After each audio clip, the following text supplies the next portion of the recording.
सर्वांना नमस्कार. जय हिंद. मी Rahul Chaudhari, PSI 2019 batch. ठीक आहे. मागच्या याच्यामध्ये आपण 2023चा क्वेश्चन पेपर ॲनालिसिस केलेला होता. ठीक आहे.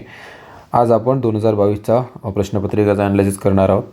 ॲनालिसिस करता करता आपण थोडक्यात त्याची उत्तरे, त्याचं ॲनालिसिस आणि प्रश्न कशा प्रकारे आपण टॅकल केली पाहिजे, कोणत्या पद्धतीने प्रश्न सॉल्व करायची आणि त्या प्रश्नांचं अभ्यास करताना काय गोष्टी लक्षात ठेवायच्या, या सर्व गोष्टी आपण पेपर सॉल्व करता करता बघणार आहोत. ठीक आहे.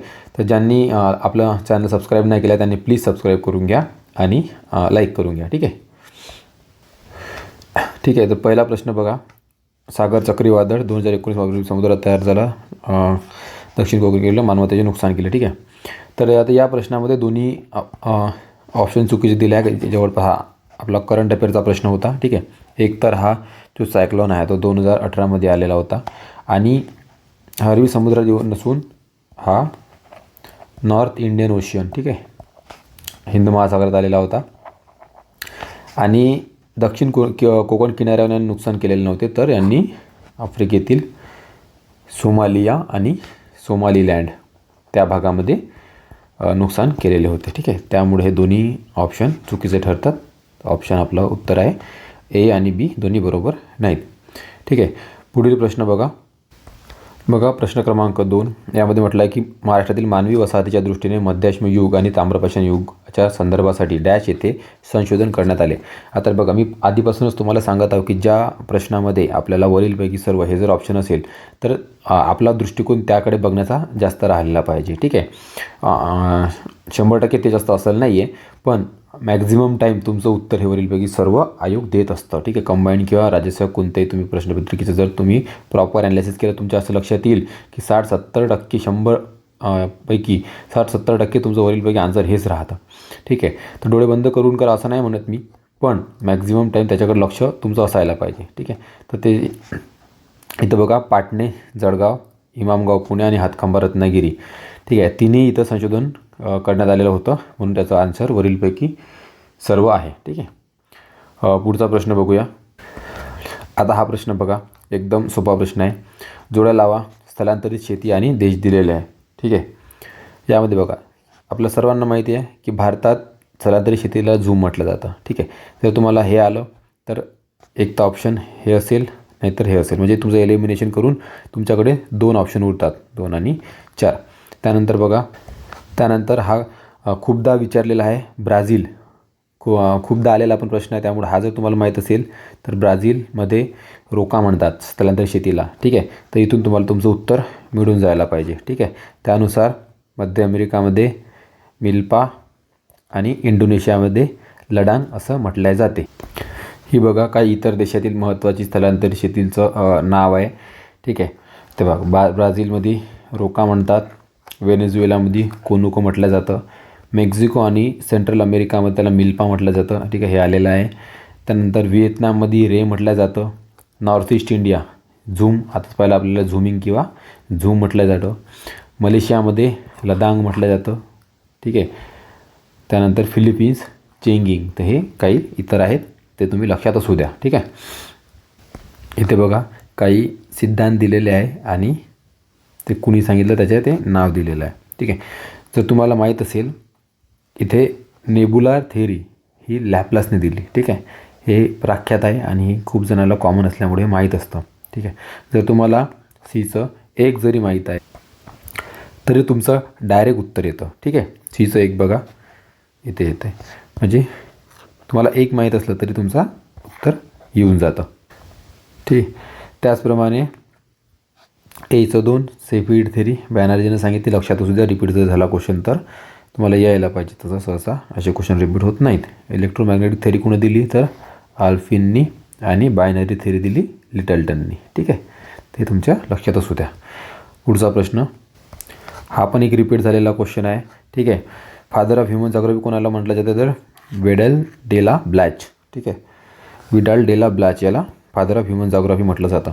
लक्षात असू द्या, पुन्हा रिपीट झालं तर यायला पाहिजे. ठीक आहे. महत्त्वाचा आहे. खूपदा आयोग हे विचारत असतं father of human geography, father of biology, असं केमिस्ट्री वगैरे जे काय असतं ते. तर असं ते तुम्ही जे फॅक्च्युअल आहे ते लक्षात ठेवा अभ्यास करताना. 6वा प्रश्न बघूया. आता इथं बघा, एकदम लॉजिक लावून साध्या याच्यात सॉल्व करण्याचा लाईक हा प्रश्न होता. ठीक आहे. आता टाईप्स ऑफ स्ट्रीम विचारला आणि त्याचं एक्सप्लेनेशन दिलेलं आहे. आता आपल्याला माहिती आहे जे गुंफित प्रवाह जो असतो, ठीक आहे, मराठीमध्ये त्याला इंग्लिशमध्ये ब्रेडेड म्हणतात. ब्रेडेड चॅनल कसं असते, एकदम इकडून तिकडून आलेलं आणि ते मधात जुळलं त्याला ब्रेड चॅनल म्हणतात. तर इथंच सांगितलं मेज ऑफ इंटरकनेक्टेड चॅनल. ठीक आहे, म्हणजे तुम्हाला इथंच उत्तर मिळतं. आणि याचं जरी उत्तर तुम्हाला 4 आलं तरी तुमचं डायरेक्ट उत्तर येतं. ठीक आहे, 2 उत्तर येतं. ठीक आहे, बाकी पण बघूया जे आपले बाकीचे फ्लो आहेत ते कशाला काय म्हणतात. कन्सिक्वेंट, ऑफ सिक्वेंट, सब सिक्वेंट. ठीक आहे, तिन्ही बघूया. आता इथे बघा जो मेन फ्लो असतो आपला रिव्हरचा जो मेन फ्लो असतो, मेन फ्लो त्याला जोडणारं जो असतं त्याला म्हणतात कन्सिक्वेंट. ठीक आहे, मेन फ्लो लक्षात ठेवायचा. जो रिव्हरचा मेन फ्लो त्याला कन्सिक्वेंट म्हणतात. आणि त्याच्या ज्या मेन ट्रिब्युटरी असतात, ज्या मेन रिव्हरला जोडलेल्या ज्या ट्रिब्युटरी असतात त्या फ्लोला काय म्हणतात, सबसिक्वेंट म्हणतात. ठीक आहे, सबसिक्वेंट लक्षात ठेवायचा. ठीक आहे, आता ह्या सबसिक्वेंट रिव्हरला खालून म्हणजे अपोजिट डायरेक्शनला, आता हा कन्सिक्वेंटचं वरून डायरेक्शन आहे ना, तर त्याच्या अपोजिट म्हणजे खालून, आता हे वरून या डायरेक्शननं वाहत आहे कन्सिक्वेंट फ्लो, तर याच्या अपोजिट म्हणजे खालून वर जाणारा पाहायचा. तर आता हे खालून वर जाऊन सबसिक्वेंटला जोडत आहे, तर हे पण खालून वर जाऊन सबसिक्वेंटला जोडतं, म्हणजे कन्सिक्वेंटला अपोजिट फ्लो आहे. तर जो कन्सिक्वेंटला अपोजिट राहतो आणि सबसिक्वेंटला जोडला जातो त्याला ऑफ सिक्वेंट म्हणतात. ठीक आहे, लक्षात ठेवा. ऑफ सिक्वेंट कोणता, अपोजिट टू द कन्सिक्वेंट, त्याला ऑफ सिक्वेंट म्हणतात. आणि सबसिक्वेंटला वरून जो येणारा फ्लो असतो त्याला रिसिक्वेंट म्हटलं जातं, रिसिक्वेंट. ठीक आहे, तर एवढं हे सोपं आहे. प्रश्नात बघूया. इथे बघा आता ब्रेडेड चॅनल. ठीक आहे, ब्रेडेड मेज ऑफ इंटरकनेक्टेड चॅनल आपण बघितला, त्यानुसार आपला आन्सर तो येत होता. ठीक आहे, कन्सिक्वेंट आता आपण आता बघितलं की मेन ओरिजिनल कन्सिक्वेंट जो मेन फ्लो आहे, flow control by original shape, जो ओरिजिनल जो वरून आला आपण बघितला आता त्याला म्हणतात कन्सिक्वेंट. आता ऑफ सिक्वेंट जिथं अपोजिट नाव येईल तो ऑफ सिक्वेंट म्हणजे खालून वर जाणारा. ठीक आहे, आता बघा flowing opposite to the deep of rock, opposite flowing opposite खालून वर जातो तो. मग राहिला subsequent stream develops valley across the outcrop. ठीक आहे, यानुसार आपलं उत्तर 2 हे तयार होतं. ठीक आहे, नेक्स्ट बघूया. हा प्रश्न क्रमांक 7 बघा. झेलम ही सिंधू नदीची उपनदी असून ती उलर सरोवरातून वाहते. स्टेटमेंट बरोबर आहे. सतलज ही सिंधू नदीची दक्षिणेकडील उपनदी आहे. ठीक आहे, हे पण स्टेटमेंट बरोबर आहे. त्याचं उत्तर येते 3. ठीक आहे, आपण याला मॅपमध्ये बघूया सविस्तर. ठीक आहे, मॅपमध्ये बघा ही जी आपल्याला झेलम नदी दिसते. ठीक आहे, ही झेलम नदी आहे, ती इथे वेरीनागमधून उगम पावते आणि इथे कुठेतरी ती उलर लेकमधून पास होते. ठीक आहे, त्यामुळे आपलं स्टेटमेंट 1 बरोबर आहे. आणि बघा सतलज रिव्हर. ठीक आहे, सतलज रिव्हर जी आहे ती सिंधूची दक्षिणेकडील उपनदी आहे. म्हणजे सिंधू नदी ही झाली, ठीक आहे, ही झाली सिंधू आणि ही झाली सतलज. ठीक आहे, सतलज झाली, तर हे दक्षिणेकडील उपनदी आहे. ठीक आहे, हे उत्तर हे दक्षिण. त्यामुळं आणि सतलज जी आहे कुठून उगम पावते, तर लेक मानसरोवरमधून उगम पावते, कैलाश रेंजमधून. ठीक आहे, आणि सतलजची वरून बियास उपनदी आहे, ते हरिकेमध्ये तिला मिळते सतलजला. ठीक आहे, तर कधी त्याचा क्रम पण विचारला जाते या 5 नद्याचा. ठीक आहे, खालून वर तुम्ही लक्षात ठेवा. खालून सतलज, बियास, रावी, चेनाब, झेलम आणि इंदस. ठीक आहे, तर इंदसच्या म्हणजे सिंधू नदीच्या इंदसच्या 5 उपनद्या आहेत. ठीक आहे, पहिली सतलजला एक उपनदी आहे बियास, वरून रावी. ठीक आहे, त्यानंतर चेनाबला येऊन मिळते झेलम, समोर ती सतलजला येऊन मिळते आणि सतलज एकत्रित त्या 5ही नद्यांना मिळून त्यानंतर ते इंदसला मिळते. ठीक आहे, तर 5ही नदीचा क्रम लक्षात ठेवा. खालून सतलज, बियास, रावी, चेनाब, झेलम आणि इंदस. तर ते विचारतात. ठीक आहे, क्रम विचारता त्याचावाला. एक लक्षात ठेवा, सतलज लेक मानसरोवरमधून उगम पावते आणि इंदस पण लेक मानसरोवर किंवा कैलाश रेंजमधून उगम पावते, ते लक्षात ठेवायचं. ठीक आहे, पुढचा प्रश्न बघूया. आता प्रश्न क्रमांक 8 बघा. पुढील विधाने पहा. प्रवरा व कुकडी या नद्या दरम्यान स्थित डोंगर यांना हरिश्चंद्र डोंगर म्हणतात. ठीक आहे, सेंटेन्स बरोबर आहे. बालाघाट पठारावरून मांजरा नदी वाहते, हे पण बरोबर आहे. तापी व गोदावरी नदी खोऱ्यादरम्यान सातमाळा अजिंठा डोंगर आहे, हे पण बरोबर आहे. ठीक आहे, वरील सर्व विधान बरोबर आहे. आणि तुम्हाला आधी सांगितलं होतं ज्या ऑप्शनमध्ये वरील सर्व बरोबर असं आहे त्याकडे आपण एक पॉझिटिव्ह नजरेने बघितलं पाहिजे, म्हणजे ते राहू शकते. जे जास्तीत जास्त प्रमाणात ते राहू शकते. ठीक आहे, त्याकडे जास्त बघणं आवश्यक आहे. ठीक आहे, याला आपण मॅपमध्ये बघूया तिन्ही स्टेटमेंट कशाप्रकारे बरोबर आहेत. बघा मॅपमध्ये बघा, प्रवरा आणि कुकडी ही घोड नदीची उपनदी आहे. ती इथून घोड नदीला मिळते. ठीक आहे, ही घोड नदी आहे. घोड नदीची उपनदी कुकडी आहे आणि प्रवरा आणि कुकडीच्या मधामध्ये हरिश्चंद्र की डोंगर रांग आहे. ठीक आहे, त्यामुळं पहिलं सेंटेन्स आपलं बरोबर होते. त्यानंतर म्हटलं आहे, मांजरा नदी ही बालाघाट रेंजमधून प्रवाह म्हणजे उगम पावते किंवा तिथून वाहते. ठीक आहे, बरोबर आहे. तर मांजरा नदी ही नंतर जाऊन ती गोदावरीला मिळते. इथे ती पण बालाघाट रेंजमधून निघते. ठीक आहे, तर त्यामुळे दुसरं सेंटेन्स पण बरोबर आहे. आणि तिसरं सेंटेन्स आपल्याला म्हटलं आहे की तापी ही तापी, ठीक आहे, हे तापी आणि खाली गोदावरी, या दोन्हीच्या मधामध्ये सातमाळा अजिंठा डोंगर रांग येते. ठीक आहे, त्यामुळे हे सेंटेन्स बरोबर आहे. ठीक आहे, त्यामुळे आपलं वरील सर्व उत्तर बरोबर आहे. त्या ऑप्शन नंबर 4 येतं. ठीक आहे, तर ऑप्शन नंबर 4 लक्षात ठेवा. ठीक आहे, मॅप एकदा तुम्ही पुन्हा बघू शकता. पुढील प्रश्न बघूया, प्रश्न क्रमांक. ठीक आहे, हा प्रश्न बघा, नवा प्रश्न फोल्डवर आधारित आहे. फोल्डचे टाईप्स दिलेले आहे, टाईप्स ऑफ फोल्ड, आणि त्याचं हे दिलेलं आहे. ठीक आहे, व्याख्या दिलेली आहे की ते कशाप्रकारे त्याला व्याख्यात केलं गेलेलं आहे. ठीक आहे, आता आपण हे पण मॅपनुसार बघूया. जर याचं उत्तर नाही आहे. ठीक आहे, तर कोणत्या फोल्ड कशाप्रकारे त्याचं सांगितलेलं आहे व्याख्या ते आपण मॅपद्वारे बघूया.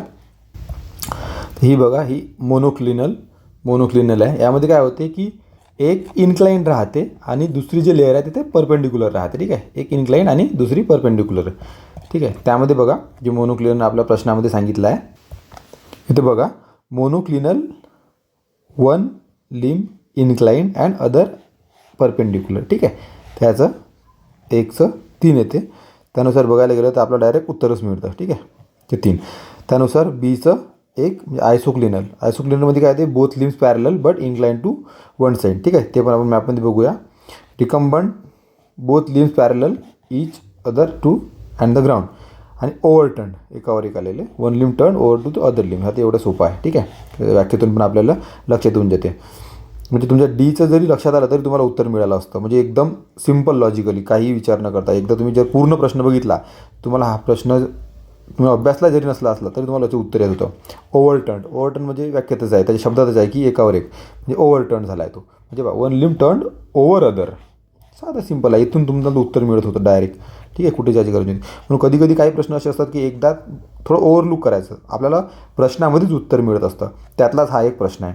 ठीक आहे, डायग्राम बघूया आपण. आता हे बघा, इथे ओव्हरटर्न. ठीक आहे, एकावर एक ते ओव्हरटर्न झाले आहे. ठीक आहे, खालच्या लेअरवर दुसरी लेअर आलेली आहे, ते त्याला ओव्हरटर्न म्हणतात. ठीक आहे, एक रिकम्बंट पाहिलेलो आपण. ठीक आहे, हे रिकम्बंट झालेलं आहे. ठीक आहे, यामध्ये दोन्ही लिम ते ग्राउंडला पॅरलल राहते. ठीक आहे, आता आयसोक्लिनलमध्ये बघा, हे दोन्ही लिम पॅरलल असते पण ते एकाच साईडला इन्क्लाइन झालेले असते. ठीक आहे, जसे आता हे वरच्या साईडला झालेलं आहे. ठीक आहे, तर खूप डीप असा अभ्यासाचा प्रश्न आहे हा जॉग्राफीचा. ठीक आहे, त्याला सविस्तर अभ्यासाची गरज असते. पुढील प्रश्न बघूया.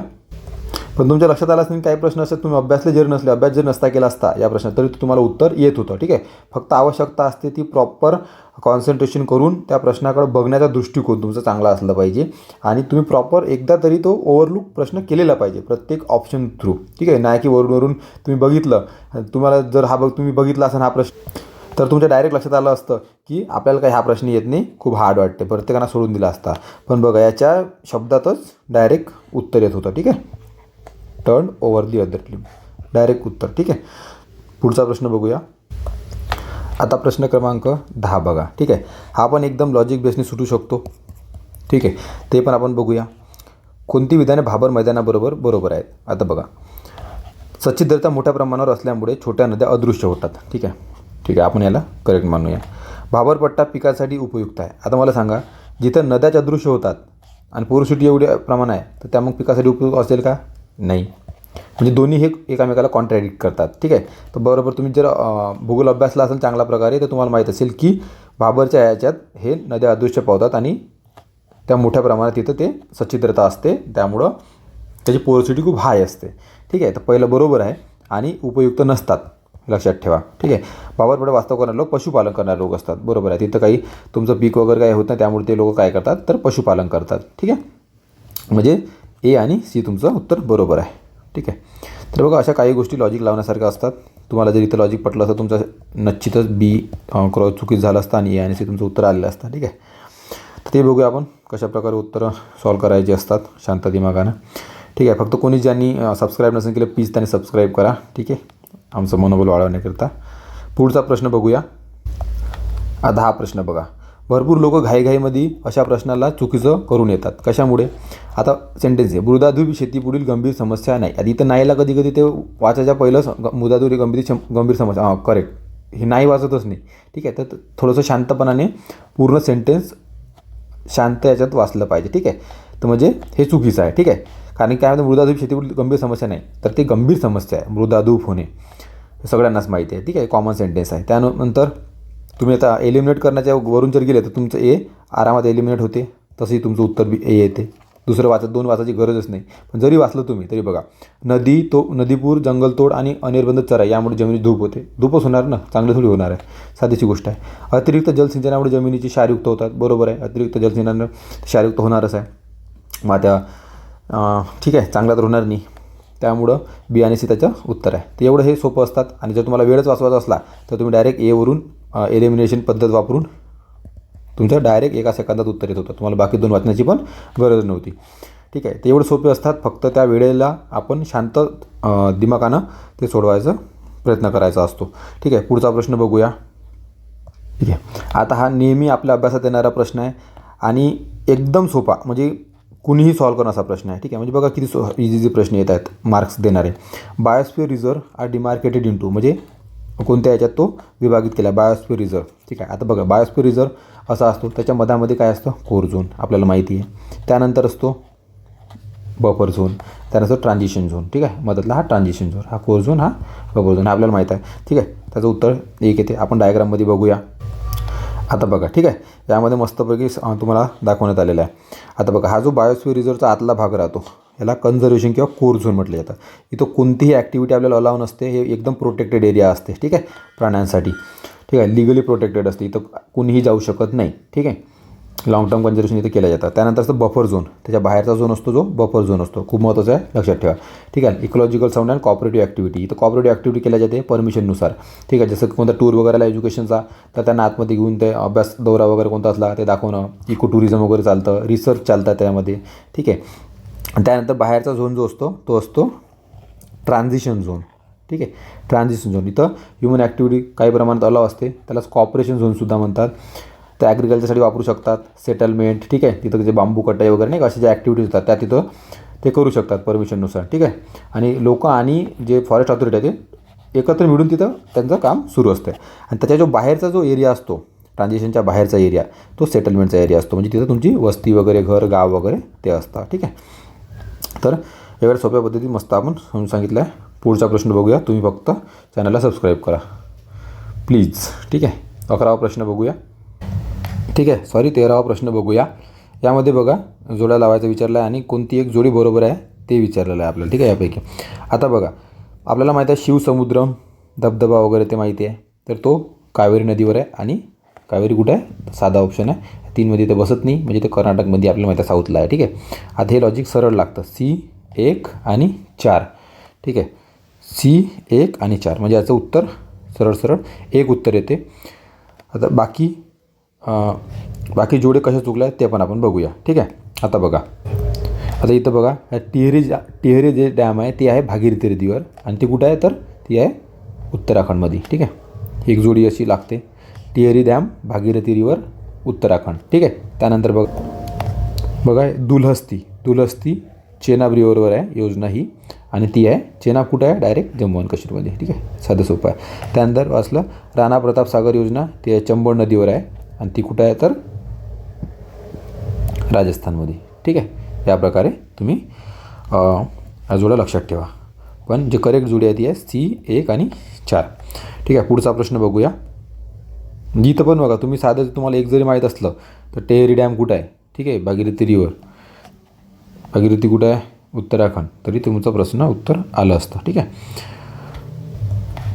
आता हा वाला प्रश्न बघा, तुम्हाला खूप हार्ड वाटेल पण कितका सोपा प्रश्न आहे आपल्यासाठी, कारण की आपल्याला माहिती आहे आपला जो महाराष्ट्राचा जो पठार तयार झालेला आहे तो कशामुळे झालेला आहे, आपण 100दा भूगोलात वाचतो की ज्वालामुखीच्या स्फोटामुळे नंतर आपला पठार तयार झालेला आहे.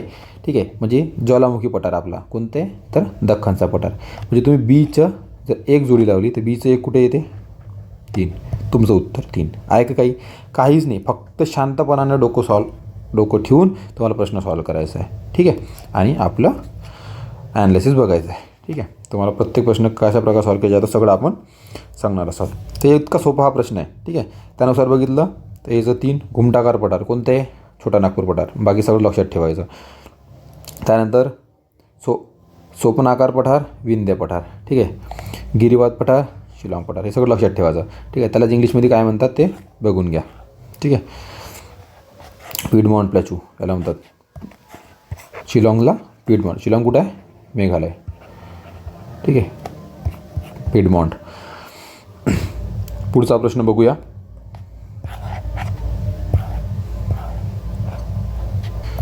ठीक आहे, हा प्रश्न बघा. योग्य पर्याय निवडायचा आहे, इथं लक्षात ठेवायचं हमेशा. ठीक आहे, इथं कधी कधी योग्यच अयोग्य असतं, आपण त्याला नॉर्मली वाचता योग्यच वाचून देतो. पृथ्वीच्या परिवलनामुळे प्रत्येक रेखावृत्तावर स्थानिक वेळ भिन्न भिन्न असते. बरोबर आहे, प्रत्येक रेखावृत्तावर भिन्न भिन्न असतेच, कारण त्यामुळेच आपण पाहतो की प्रत्येक देशात जो वेळ असतो तो वेगवेगळा असतो. कोणत्या ते 2 तासांसमोर असते, कोणत्या देशात आपल्या देशात इकडे एवढे वाजले तेवढे, ते साधा आहे. ठीक आहे, हे सेंटेन्स. स्थानिक वेळेतील विसंगती दूर करण्यासाठी प्रमाणवेळ पद्धतीचा वापर केला जातो.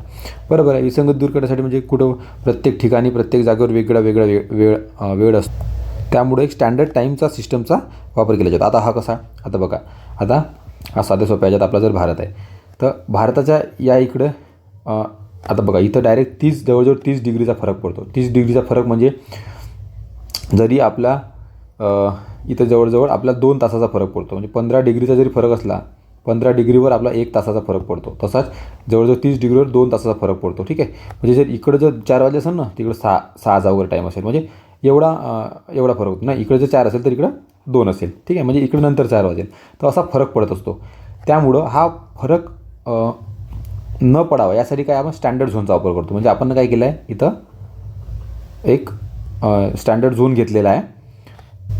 आपल्याला माहीत आहे की आपला जो स्टँडर्ड टाईम झोनची जी लाईन आहे ते एकदम इंडियाच्या सेंटरमधून जाते, इथून मिर्झापूरवरून. ठीक आहे, यूपीच्या मिर्झापूरवरून, आणि ते जे आपला युनिव्हर्सल टाईम झोन आहे, ठीक आहे, त्याच्या प्लस 5.30 म्हणजे 5.5 तास हे समोर आहे. ठीक आहे, 5.5 तास समोर आहे, माहीत असेल आपल्याला. ठीक आहे, तर हे असं ते स्टँडर्ड केलं जातं मायनस प्लस करण्यासाठी.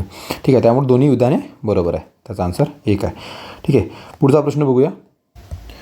ठीक आहे, यामध्ये बघा, खालील कोणत्या हॉटस्पॉट प्रदेश जैवविविधतेला आपत्ती चिन्ह असल्याचा संदर्भात धोका असलेला आहे. ठीक आहे, कुठं थ्रेड्स आहे असं त्यानं म्हटलेलं आहे, तर याचं उत्तर आहे नॉर्थ ईस्टर्न इंडिया. ठीक आहे, नॉर्थ ईस्टर्न इंडिया इथं जो आपला हॉटस्पॉट आहे त्याला धोका असल्याचे त्यांनी म्हटलेलं आहे. आता आपले हॉटस्पॉट किती आहे आणि कुठे कुठे आहे आपण ते मॅपद्वारे बघूया. ठीक आहे, टोटल 4 हॉटस्पॉट आपल्या भारतामध्ये आहेत. ते कोणकोणते ते मग आपण ते पहा. ठीक आहे, इथे बघा, आता जो धोका असलेला म्हटला आहे तो आहे हवाला. ठीक आहे, नॉर्थ ईस्टचा. ठीक आहे, हा एक झाला नॉर्थ ईस्टचा, एक झाला हिमालय या भागातला. ठीक आहे, हिमालय. त्यानंतर एक झाला वेस्टर्न घाट. ठीक आहे, याला इंडो बर्मा रिजन पण म्हणतात. ठीक आहे, नॉर्थ ईस्टचा. आणि एक आहे सुंडालँड. सुंडालँड कुठे आहे तर हवाला. ठीक आहे, अंदमान निकोबारचा जो एरिया आहे तो पण एक हॉटस्पॉट आहे, त्याला सुंडालँड म्हणतात. तर लक्षात ठेवा, खूप इम्पॉर्टंट आहे. टोटल 4 हॉटस्पॉट घोषित केलेले आहे युनिव्हर्सली भारतामध्ये. एक हिमालया, दुसरा इंडो बर्मा, त्यालाच नॉर्थ ईस्टर्न रिजन पण म्हणतो आपण इंडियाचं, एक वेस्टर्न घाट आणि सुंडालँड. तिथे कन्फ्युजन करणारं काय राहू शकते, ईस्टर्न घाट. तर ईस्टर्न घाट नाही आहे, ते तुम्ही लक्षात ठेवा. ठीक आहे, पुढचा प्रश्न बघूया. आता 17वा प्रश्न बघा. या प्रश्नामध्ये म्हटलं आहे की प्रवाळाबद्दल म्हणजे कोरल रीफबद्दल विचारलेलं आहे. ठीक आहे, कोरल रीफबद्दल तुम्हाला आम्ही आधीच सांगितलं की प्रश्नामध्ये जर जिथं वरील सर्व असेल तर आपलं लक्ष त्याच्याकडे जास्त असायला पाहिजे. ठीक आहे, बघू आपण आता प्रश्न काय म्हणतात. पृथ्वीवरील सर्वात प्राचीन सजीव समूह आहे कोरल रीफ. बरोबर आहे, खूप आधीपासून ते कोरल रीफ आहे समुद्रामध्ये, आपल्याला माहिती आहे. जनरल स्टेटमेंट आहे ते बरोबर आहे. अतिजैव इंधन बायोमास उत्पादक आहेत. बरोबर आहे, ते बायोमास उत्पादन करत राहतात. वनस्पती व प्राणीजन्य श्रीमंत विविधता आहे, ते बरोबर आहे. हे पाण्याखालील उष्णकटिबंधीय पारिस्थितिकीय यंत्र आहे. ठीक आहे, बरोबर आहे. तर सर्व विधान बरोबर आहे. कोरल रीफ हा महत्त्वाचा टॉपिक. प्रत्येकदा आयोग कोरल रीफवर प्रश्न 1 वर्षाच्या आत तरी विचारत राहतो. ठीक आहे, त्याबद्दल तुम्ही कोरल रीफबद्दल अजून अभ्यास करायला पाहिजे. ठीक आहे, पुढचा प्रश्न बघूया. ठीक आहे, 18वा प्रश्न बघा. What is alpha beta and gamma diversity. ठीक आहे, बायोडायव्हर्सिटीच्या अंतर्गत अल्फा बीटा गॅमा डायव्हर्सिटी काय ते विचारलं. ठीक आहे, तर रिचनेस ऑफ स्पेसिस नाही, याचा काही संबंध नाही आहे. सिम्पसन डायव्हर्सिटी इंडेक्स याचाही काही संबंध नाही.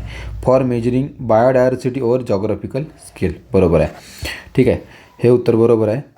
बायोडायव्हर्सिटी मेजर करण्यासाठी with respect to geographical scale, ठीक आहे, त्याच्या एरियानुसार बायोडायव्हर्सिटी मेजर करण्यासाठी आपण अल्फा बीटा गॅमा डायव्हर्सिटी वापरत असतो. ठीक आहे, त्यानंतर बघा विटेकर 1972 सजेस्टेड धिस टर्म्स. बघा ह्या टर्मची व्याख्या विटेकरनंच केली होती 1972मध्ये, त्यामुळे हेही बरोबर आहे. याचं उत्तर 4 हे असायला पाहिजे होतं, पण आयोगानं त्याच्या फायनल आन्सर कीमध्ये ऑप्शन 3 दिलेला आहे. आता का बरं दिलं माहिती नाही, पण पुस्तकामध्ये त्याने सगळीकडे क्लिअरली डिफाईन केलं की विटेकरनी ह्या तिन्ही टर्म सजेस्ट केल्या आणि त्याची व्याख्या पण केलेली आहे. ठीक आहे, तर तुम्ही पण आता मग सीच लक्षात ठेवा जर आला प्रश्न तर.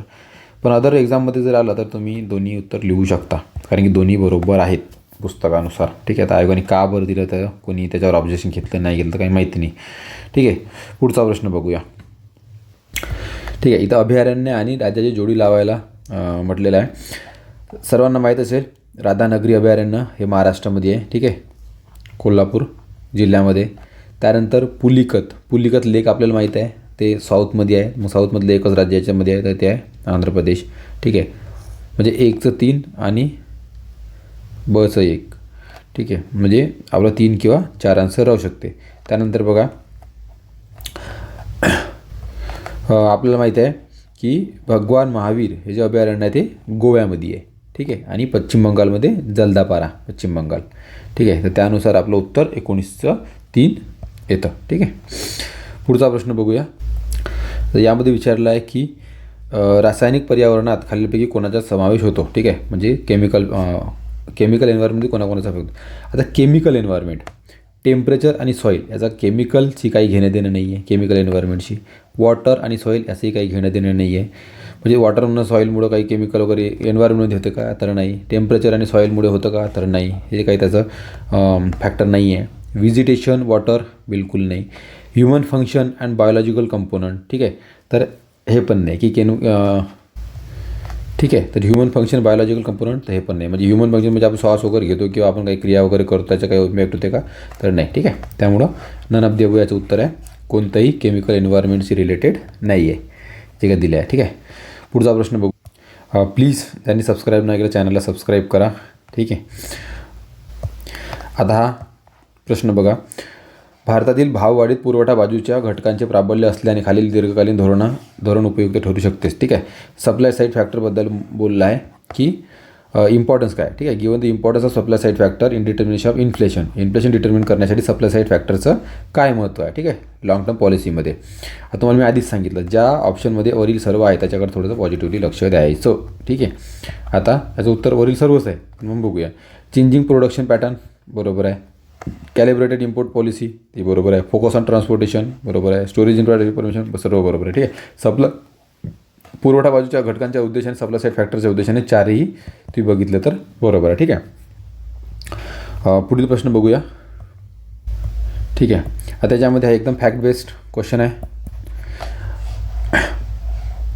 Which factor is not considered, लक्षात द्या, not considered while calculating physical quality of life index. ठीक आहे, लाईफ एक्सपेक्टन्सी कन्सिडर केल्या जात आहे, लाईफ मोर्टॅलिटी आणि लिटरसी. ठीक आहे, तर यामध्ये पर कॅपिटा इन्कम ही कन्सिडर केल्या जात नाही. तर याचं उत्तर आहे पर कॅपिटा इन्कम. ठीक आहे, हा इंडेक्स MD मॉरिस यांनी इन्व्हेंट केला आहे. ठीक आहे, ते लक्षात असू द्या. पुढचा प्रश्न बघूया. ठीक आहे, हा प्रश्न बघा. Which of the following statement are correct about total poverty gap. ठीक आहे, टोटल पुअर्टी गॅपबद्दल कोणतं स्टेटमेंट करावं लागलं ते विचारलेलं आहे. Total poverty gap measures the total amount of income necessary to raise everyone below poverty line up to that line. ठीक आहे, तर पहिलं स्टेटमेंट करेक्ट आहे LPG टोटल पुअर्टी गॅपबद्दल. ठीक आहे, तर लक्षात ठेवा की दारिद्र्य रेषेखालील प्रत्येकाला त्या रेषेच्या वर आणण्यासाठी आवश्यक असलेल्या एकूण उत्पन्नाचे मापन म्हणजे तेच TPG करते. ठीक आहे, टोटल पुअर्टी गॅप. हे बाकीचं 3 काही ते TPG करत नाही. ठीक आहे, लक्षात असू द्या. पुढील प्रश्न बघूया. ठीक आहे, पुन्हा बघा तसाच प्रश्न आला 24. तुम्हाला म्हटलं आहे वरीलपैकी सर्व जिथं दिसलं त्याच्याकडे लक्ष ठेवायचं. दरिद्र्यात घट आणि उपजीविका प्रोत्साहन यासाठी भारत सरकारबरोबर संयुक्त राष्ट्रीय विकास कार्यक्रमाखालील कोणत्या कार्यक्रमांना पाठबळ दिले. आता आयोग ही अपेक्षा करत नाही की आपण प्रत्येक एक योजना पाहत बसू की कोणकोणत्या याला पाठबळ दिले नाही दिले. म्हणून आयोग काय करतं अशा वेळेस ते सर्व जनरल ठेवतात आणि त्याचं उत्तर वरीलपैकी सर्व नॉर्मली ते ठेवत असतात. ठीक आहे, माझ्या अभ्यासानुसार ॲनालिसिसनुसार. ठीक आहे, त्यामुळं हे सर्वच त्याचं बरोबर आहे. ठीक आहे, प्रत्येकाला पाठबळ दिलं होतं. त्यानंतर पुढील प्रश्न बघूया. महाराष्ट्र शासनाने डॅश या वर्षापासून लिंगभाव आधारित अर्थसंकल्प पद्धत स्वीकारली. ठीक आहे, तर 2013पासून महाराष्ट्राने स्वीकारली आणि 2005मध्ये इंडियाने म्हणजे भारत शासनाने ते सुरू केलं होतं 2005पासून. दोन्ही लक्षात असू द्या, 2005 भारत आणि 2013 महाराष्ट्र. ठीक आहे, जेंडर बजेट कशाला म्हणतात माहीत आहे की ज्या बजेटमध्ये एखाद्या सर्वसामान्य बजेटमध्ये जिथे महिलांसाठी स्वतंत्र अशा तरतुदी केल्या असेल त्याला जेंडर बजेट म्हटलं जातं. ठीक आहे, पुढील प्रश्न बघा. 2011मध्ये खालील कोणत्या राज्यात बाललिंग गुणोत्तर सर्वात कमी होतं. ठीक आहे, तर खालील राज्यापैकी महाराष्ट्रात बाललिंग गुणोत्तर सर्वात कमी होतं. ठीक आहे, तर इंडियामध्ये किती होतं 2011मध्ये बाललिंग गुणोत्तर 919 बाललिंग गुणोत्तर होतं. हे किती हे तर भारतामध्ये. ठीक आहे, बाललिंग गुणोत्तर आणि महाराष्ट्रात होतं 894. ठीक आहे, 894 लक्षात असू द्या. ठीक आहे, बाललिंग गुणोत्तर कसं मोजलं जाते तर 0 ते 6 वर्षातील जे मुले आहेत त्याच्या प्रत्येक 1000 मुलामागे किती मुली आहेत ते बाललिंग गुणोत्तर. ठीक आहे, तर ते सर्वात कमी आहे आपल्या महाराष्ट्रात होतं ह्या 4पैकी. ठीक आहे, भारताचं किती होतं लक्षात ठेवा, विचारतात 919, महाराष्ट्राच्या 894. ठीक आहे, पुढील प्रश्न बघूया. आणि लक्षात ठेवा की 2011चा जो सेन्सस आहे तो खूप इम्पॉर्टंट आहे, कारण की यावर 2021चा सेन्सस यायला वेळ आहे, तो अजून आलेला नाही. ठीक आहे, तयार झाला आहे पण सरकारने अजून त्याला घोषित केलेलं नाही. त्यामुळे 2011चा सेन्सस तुम्हाला पुढच्या परीक्षेमध्ये विचारला जाणार आणि वारंवार रिव्हिजन झाल्यामुळे तो तुम्हाला सोपं सुद्धा जाईल. ठीक आहे, त्याला एकदम डिटेल चांगल्या प्रकारे करून ठेवा. सध्या तरी नवीन येण्याचं काही सध्या संकेत नाही आहे इलेक्शन होतपर्यंत. ठीक आहे, पुढील प्रश्न बघूया. आता या 27चा प्रश्न बघा, पुन्हा तोच प्रश्न. ठीक आहे, जागतिक बँकेच्या मते भारतीय शहरीकरणाच्या खालीलपैकी कोणत्या महत्त्वाच्या समस्यांचे निराकरण करणे आवश्यक आहे. आता बघा, जनरल आहे कोणत्याची समस्या. आता जी प्रत्येक समस्या आली असेल त्याचे निराकरण करणं आवश्यकच आहे. आता छोटी राहो की मोठी राहो. तुम्हाला मी तसं पहिलं सांगितलं आहे की ज्या ऑप्शनमध्ये वरील सर्व आहे त्याच्याकडे लक्ष द्यायचं. आता एवढे प्रश्न येऊन गेले वरील सर्ववाले, तुम्ही तर त्याच्यातच पास होऊन जाता.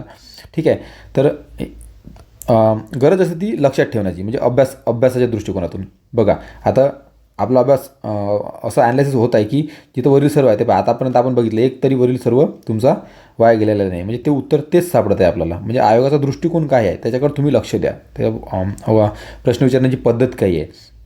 ठीक आहे, त्याचं उत्तर वरील सर्वच आहे. ठीक आहे, म्हणजे कोणकोणत्या समस्याचे निराकरण करणं त्यांना म्हटलं आहे. खराब स्थानिक प्रशासन, अत्यल्प वित्तपुरवठा, खर्चवाढ करणारे अयोग्य नियोजन, वेगाने खालावला जाणारा प्रयोगाचा. तर बरोबर आहे, सर्व जनरल आहेत, यात काही असं वेगळं नाही आहे की त्यात डोकं लावण्याची गरज पडेल. ठीक आहे, तर लक्षात असू द्या, अशा प्रकारे प्रश्न सॉल्व केले जातात. पुढील प्रश्न पाहूया, तोपर्यंत सबस्क्राईब पण करूया चॅनल. ठीक आहे, पुन्हा तोच प्रश्न. आता तुम्ही म्हणाल सर काय तुम्ही मजाक करून राहिले की काय, तर बिलकुल नाही. खालीलपैकी कोणते कोणते विधान लिंगभाव असमानता निर्देशांकाला लागू होते. ठीक आहे, आरोग्य सक्षमीकरण व श्रम बाजारपेठ यातील लिंगभाव फरकाची कल्पना GIA मुळे येते. जनरल स्टेटमेंट आहे, एकदम येतच असेल कशाची नाही कशाची त्याच्या GIA इंडेक्समुळे. GIAचे उच्च मूल्य प्रत्यक्षात लिंगभाव असमानतेच्या तीव्रता दर्शवते, तेही बरोबर आहे. प्रत्येक लिंगगटाला मिळालेला संसदीय जागांचा वाटा सक्षमीकरणाने आंशिक मापन करतो, तेही बरोबर आहे. आता तुम्हाला वाटत असेल की चुकीचं आहे का एखादं, मग आपण इकडं तिकडं वळून जातो, पण नाही, तुम्हाला मी आधीच सांगितलं आहे मॅक्झिमम लक्ष याच्याकडे द्यायचं. ठीक आहे, आत्ताच आपण बघितलं कितीतरी प्रश्न असे बघितले. ठीक आहे, माझं तरी एक स्कोप असतो की जर मला याच्यामध्ये जर आपल्याला एखादं ऑप्शन नाही समजलं आणि ऑप्शनमध्ये ऑलरेडी सर्व आहे, ठीक आहे, जर नाही येत राहिलं तर मग आपण हे क्लिक करून द्यायचं. पण येत असेल तर मग प्रॉपर आपल्या फंक्शनरी थ्रू बरोबर जायचं. ठीक आहे, जे सेंटेन्स आहे ते करेक्ट आहे रॉंग आहे त्याबद्दल जायचं. ठीक आहे, ही करची पद्धत जेव्हा नाही येते आपल्याला एखादं सेंटेन्स नाही माहिती त्यावेळ डोळे झाकून वरील सर्वकडे आपण जाऊ शकतो. पुढील प्रश्न पाहूया. यामध्ये जो भूमी राशी जे पोर्टल होतं आपलं वेब पोर्टल, तर कशाशी रिलेटेड आहे त्याच्याबद्दल विचारलेलं आहे. ठीक आहे, अप्लिकेबल. त्याच्यामध्ये पुन्हा आता हसण्यावर नेऊ नका, वरील सर्व त्याच्याकडे लक्ष द्यायचं आणि तेच उत्तर आहे. 1 एप्रिल 2018 अस्तित्वात आली. रस्ते वाहतूक महामार्ग मंत्रालयाने प्रणाली सुरू केली. भूसंपादनाची प्रक्रिया संपूर्णपणे व अंकीय आकृती व्हावी म्हणून ही प्रक्रिया सुरू करण्यात आली. ठीक आहे. जनरली मी नेहमी सांगत असतो की ज्या योजना वगैरे आहे त्याच्याकडे प्रामुख्याने चांगल्या प्रकारे तुम्ही लक्ष दिलेलं पाहिजे. योजनावर नेहमी तुम्हाला करंट अफेअरमध्ये असो, इकॉनॉमिक्समध्ये असो, त्यानंतर पॉलिटीमध्ये वगैरे असो प्रश्न येत राहतात. ठीक आहे. त्यामुळे तुम्ही त्याकडे लक्ष द्या. ठीक आहे. याचं उत्तर वरील सर्व उत्तर आहे. वरील सर्वमध्येच तुम्ही पास होऊन जाता. ठीक आहे. पुढील प्रश्न पाहूया. Rio+20 संयुक्त राष्ट्र निरंतर विकास परिषदेविषयी खालील कोणते विधाने योग्य आहे. ठीक आहे. इकडे लक्ष ठेवायचं, योग्य. ठीक. जून 2014 ही परिषद ब्राझीलमध्ये पार पडली नाही. नावच आहे रिओ डी जेनेरिओ, ब्राझीलमध्ये बरोबर आहे, पण हे वय चुकलेलं आहे. या परिषदेत जगासमोर सहस्त्र विषयक ध्येय मांडण्यात आली नाही. MDG नाही मांडण्यात आली. ठीक आहे. हरित अर्थव्यवस्था धोरणाविषयी मार्गदर्शक तत्त्वे या परिषदेत स्वीकारण्यात आली. हे बरोबर आहे. ठीक आहे. या परिषदेत संयुक्त राष्ट्र पर्यावरण कार्यक्रमाचे सर्व अधिकार काढून घेण्यात आले. ते पण चुकीचं आहे. ठीक आहे. तर तिसरं याचं उत्तर बरोबर आहे. हरित अर्थव्यवस्था धोरणाविषयी मार्गदर्शक तत्त्वे परिषदेत स्वीकारण्यात आली. ठीक आहे. हे बघा, हे जी Rio+20 आहे हे 2012 झाली. ठीक आहे. 14 झालेली नाही. आणि हे जे आपले MDG वगैरे जे काही होते ते 2015 बनवण्यात आले होते, 12 नाही. ठीक आहे. त्यामुळे ते पण चुकीचं होते.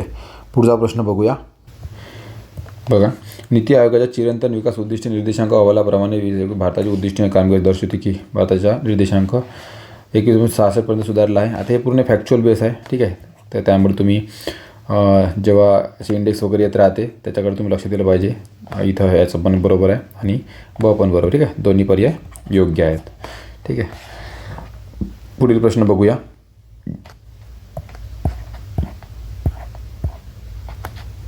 आता बघा, आपणच आता मागे वरील 3 प्रश्नामध्ये MDG बद्दल बघितलं. ठीक आहे. म्हणजे MDG या शब्दावरच जवळजवळ 3 प्रश्नामध्ये त्याचा उल्लेख आहे. म्हणजे MDG SDG किती महत्त्वाचं आहे आपण समजू शकतो. ठीक आहे. तर ते तुम्ही अभ्यासात त्याला प्रामुख्याने थोडंसं इम्पॉर्टन्स देणं फार गरजेचं आहे. ठीक आहे. प्रश्न बघा. पहिलं सेंटेन्स काय म्हणते, भारताने अतिशय सम पद्धतीने दारिद्र्याची घट साध्य केलेली आहे. नाही, चुकीचं आहे. एकदम सम पद्धतीने म्हणजे करत त्याला असं नाही आहे. ठीक आहे. कधी वाढ कमी जास्त असं होत गेलेलं आहे. ठीक आहे. म्हणून हे चुकीचं आहे. 2015च्या अंतिम रेषेनंतर भूकबळी रोखण्याचे उद्दिष्ट भारताने योजनेवर हुकूम साध्य करण्याचा प्रयत्न केला आहे आणि मग करणारच आहे. म्हणजे नॉर्मल स्टेटमेंट आहे. ते बरोबर आहे. महिला सक्षमीकरण अजूनही महत्त्वाचे आव्हान आहेच, त्याच्यात काही विशेष नाही. म्हणजे सी बरोबर आहे. तुम्ही याच्यानुसार बी गेले काय म्हणतं एलिमिनेशननं तरी तुम्हाला हे येतं. आता बघा, इथं वरील सर्व म्हणजे उत्तर नाही आहे. ठीक आहे. पहिलं असं भेटलं, त्याचं उत्तर B आणि C आहे. ठीक आहे. तर तुम्हाला हे इथं येऊन जाते समोर एकदम. इथं काय हे एक्स्ट्रीम स्टेटमेंट आहे. तुम्ही एक्स्ट्रीम स्टेटमेंट पण तुम्ही कॅन्सल करू शकता. एक्स्ट्रीम स्टेटमेंट नेहमी मॅक्झिमम टाईम ते चुकीचंच असतं. ठीक आहे. आता इथं काय भारत अतिशय सम पद्धतीने, अतिशय थोडंसं एक्स्ट्रीम सांगितलं, अतिसम पद्धतीने दरिद्र्यात घट साध्य केली. साध्य कधीच करत नाही आपण. ठीक आहे. साध्य होतच नाही भारतात. ठीक आहे. पुढचा स्टेटमेंट बघूया. क्वेश्चन. आता हा बघा, खूप याच्यामध्ये करंटमध्ये हा प्रश्न होता आणि तुम्हाला यायलाच पाहिजे होता. महिला उद्योजकांना पाठिंबा देण्यासाठी महिला आणि बाल विकास मंत्रालयाने सुरू केलेलं ऑनलाईन प्लॅटफॉर्मचे नाव सांगा. आता महिला E-हाट याच्यामध्ये काय होतं की महिलांनी जे उत्पादन ते प्रोडक्ट तयार करत होते. ठीक आहे. घरगुती म्हणा किंवा कोणते जे काही प्रोडक्ट तयार करायचे, मग त्यांना विकायचं कुठं. ठीक आहे. त्यांना मार्केट उपलब्ध करून त्याच्यावर शासनाने काय केलं, महिला E-हाट नावाचा प्लॅटफॉर्म तयार केला ऑनलाईन. आणि त्यावर त्या महिला आपलं रजिस्ट्रेशन वगैरे करून त्यांचे जे प्रोडक्ट आहे ते कोणत्या कंपनीला, कोणाला किंवा प्रायव्हेट फर्मला वगैरे ते विकू शकत होते. ठीक आहे. तर महिला E-हाट हे त्यांचं प्लॅटफॉर्म आहे. उत्तर आहे. ठीक आहे. पुढील प्रश्न बघा. 34. पुन्हा तुमच्या फायद्यासाठी घेऊन आलेलो आहो वरीलपैकी सर्व. नेहमी असे जेव्हा क्वेश्चन येतात ना आयोगाबाबत वगैरे, त्यांना विचारलं बरोबर, त्याच्यामध्ये खाली एकदम जनरल स्टेटमेंट दिलेले असतात. आता बघा, आदिवासी महिलांना सक्षम सुलभ करणे हे आयोगाचे कार्य असणारच. आदिवासी समाजाच्या साक्षरता सुधारण्यासाठी हा आयोग काम करतो. ठीक आहे. कुठं ना कुठं ते काम थोडं करत असेल. ठीक आहे. म्हणजे एक जनरल स्टेटमेंट लक्षात घ्यायचं. अनुसूचित जमातीच्या हक्क आणि संरक्षणाच्या वंचनेविरोधात विशिष्ट तक्रार चौकशी करणे, हे साधं एकदम नॉर्मल स्टेटमेंट आहे. मग प्रश्न कुठं अडतो आपला, स्टेटमेंट A मध्ये. ठीक आहे. याची घटनात्मक संस्था आहे आणि ती 2014 अस्तित्वात आली. आता मला सांगा, हे तुम्हाला जरी माहीत नसतं, ठीक आहे, समजा कधी असं झाली की माहीत नसतं, हे 3 स्टेटमेंट जे तुम्हाला करेक्ट माहीत आहे तर त्यानुसार तुम्ही आन्सर बघून पहा, तुम्हाला 4च आन्सर मिळेल. ठीक आहे. कारण असं एक बी आन्सर नाही जिथं B, C आणि D दिलेलं आहे. ठीक आहे. म्हणजे A पण बरोबर आहे. 2004 अस्तित्वात आली आणि ते एक घटनात्मक संस्था आहे. ठीक आहे. घटनात्मक म्हणजे ज्याच्या घटनेमध्ये उल्लेख आहे, कॉन्स्टिट्यूशनल बॉडी ज्याला म्हणतात. ठीक आहे. पुढील प्रश्न बघा. पुन्हा एकदा आपला फेवरेट प्रश्न घेऊन आलेला. खालीलपैकी कोणत्या स्वयंसेवी संस्था 2007च्या स्वयंसेवी क्षेत्र राष्ट्रीय धोरणाच्या अखत्यारीत येतात? ठीक आहे, तर चारही येत होत्या. औपचारिक, अनौपचारिक गट, समाज गटाविरोधी संस्था, समर्थक संस्था आणि धर्मादाय संस्था. ठीक आहे, ठीक आहे, लक्षात असू द्या. ठीक आहे, पुढील प्रश्न बघूया. तर यामध्ये मला काय सांगण्याचा माझा काय दृष्टिकोन आहे ते तुम्ही थोडक्यात लक्षात घेऊन घ्या. मला काय सांगायचं आहे की 100पैकी 90% आपल्याला असे मिळत आहेत. जर तुमचा अभ्यास नसेल, तुम्हाला प्रश्न नसेल माहीत, तेव्हाची गोष्ट करतो आम्ही. ठीक आहे, येत असेल तर फारच छान. ठीक आहे, पण रिस्क घ्यावी लागते काही गोष्टी, त्यावेळेस रिस्क घेण्याचा हा एक पर्याय आपल्याकडे असतो. आता हा पण सायन्सचा एकदम सोपा प्रश्न होता. Which of the following methods use to measurement of distance between earth and planet. आता याचाच साधं यांचा म्हणण्याचा अर्थ आहे की जेव्हा मॅक्झिमम खूप दूरपर्यंत लांब डिस्टन्स जेव्हा मेजर करायचं असतं तेव्हा कोणती मेथड वापरतात. तर सायन्समध्ये आपल्याला कुठं ना कुठं पाहायला नक्कीच मिळेल. त्याचं नाव आहे पॅरलॅक्स मेथड. ठीक आहे, पॅरलॅक्स मेथडने काय होते, स्टारचं डिस्टन्स, ठीक आहे, चांदणी आणि अर्थचं डिस्टन्स, सूर्याचं आणि एका दुसऱ्या स्टारचं डिस्टन्स, याचं जे मोठं डिस्टन्स आहे ते मोजण्यासाठी पॅरलॅक्स मेथडचा वापर केला जातो. ठीक आहे, ॲक्च्युअल क्वेश्चन आहे, ते तुम्ही लक्षात ठेवा. पुढील प्रश्न पाहूया. आता यामध्ये बघा, न्यूमरिकलचा क्वेश्चन आहे हा. ठीक आहे, तुम्हाला वाटत असेल एवढा मोठा क्वेश्चन आहे, कसं काय करावं रे बारे, जमन का नाही, असं काय नाही, प्रयत्न करा, सर्वच जमते. आता इथे बघा, when a potential difference is 33 volt is applied to a device whose resistance is 110 ohm. ठीक आहे, आता वोल्ट किती दिला आहे, 33 वोल्ट आणि आर दिला आहे 110. Some current flow through it if the same current is to be pass through a device whose resistance 500. दुसरं रेजिस्टन्स दिलं आहे म्हणजे हे R1 झालं आणि हे R2 झालं 500 ओम. आणि सेम करंट म्हटलं आहे म्हणजे आता हा V1 म्हणजे पहिल्या डिवाइसमधून जे करंट गेला तोच दुसऱ्या डिवाइसमधून गेला. ठीक आहे, V1 R1 आणि R2 तर V2. काय काढायचं विचारलं आहे. Then how much potential difference is to be applied. आता वोल्टलेज पोटेन्शियल डिफरन्समध्ये हे तुम्हाला बेसिक तरी माहीत पाहिजे, नाही काहीच माहीत नसलं तर मग कसं येणार. ठीक आहे, तर वोल्टलेज पोटेन्शियल डिफरन्स म्हणते म्हणजेच आता V2 काढायचं आहे आपल्याला. ठीक आहे, आता आपल्याला माहिती आहे आय करंटची काय डेफिनेशन आम्हाला फॉर्म्युला आहे, आय इज इक्वल टू काय आहे, V/R. ठीक आहे, म्हणजेच V इज इक्वल टू काय होतं तर IR माहीत असेल तुम्हाला. ठीक आहे, तर आय कॉमन आहे आपलावाला म्हणजेच V1 R1 is equal to V2 R2 आपण म्हणू शकतो. ठीक आहे, त्यानुसार बघा V2/V1 is equal to R2/R1. ठीक आहे, त्याच्यामध्ये तुम्ही व्हॅल्यू जर पुट केली तर V2 इज इक्वल टू 500 गुणिला 33/110 म्हणजेच V2 is equal to 150 volt तुमचं उत्तर येतं. तेवढ्या साध्या सरळ याच्यामध्ये तुमचं उत्तर हे 4 येतं. ठीक आहे, म्हणजे बघा साधा फॉर्म्युला आहे आणि एकदम स्पीडनं उत्तर येतं. आता तुम्हाला समजवण्यासाठी एवढा वेळ लागला नाही, तर काही वेळ त्याला लागत नाही. साधे सोपे प्रश्न येतात. आपल्याला एवढं मोठं ते पाहिलं की अरे बापरे काय विचारलं, काही नाही, ते डोक्याच्या वरूनच चाललं आहे ते, पण काही गरज नाही, शांतपणानं आपण केलं, सर्व सोपी आहे. बाकी आपण आहोत, फक्त तुम्ही चॅनलला सबस्क्राईब करा बस. ठीक आहे, पुढील प्रश्न पाहूया. ठीक आहे, आता बघा, which one of the following is a natural magnet. आता नॅचरल मॅग्नेट कोणता आहे. ठीक आहे, हे फॅक्च्युअल बेस्ड क्वेश्चन आहे, NCERTमध्ये दिलेलं आहे. आता याचे लॅडेस्टोन.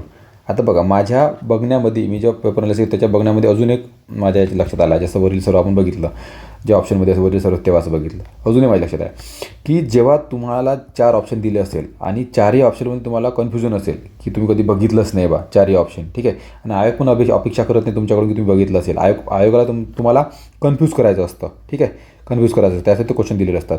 पण आयोग शातीर असतं की तुम्हाला एक लॉजिक लावण्याच्यात ते पर्याय देतात. ते काय करतात बघा, आता इथं कॉपर, सिलिकॉन, झिंक हे याचं फक्त नाव दिलेलं आहे, लक्षात ठेवा, याचं फक्त नाव दिलेलं आहे. आणि इथं लॅडेस्टॉनचं पण नाव देऊ शकत होते, पण त्यांनी काय केलं, समोर फॉर्म्युला पण दिलेला आहे. म्हणजे एक्स्ट्रा काहीतरी देण्याचा त्यांनी प्रयत्न केला आहे. ते तुम्हाला म्हणते ओळखा रे बाबा, मला ओळखा. ठीक आहे, म्हणून असं ओळखायचं, त्याचं उत्तर लॅडेस्टोन आहे.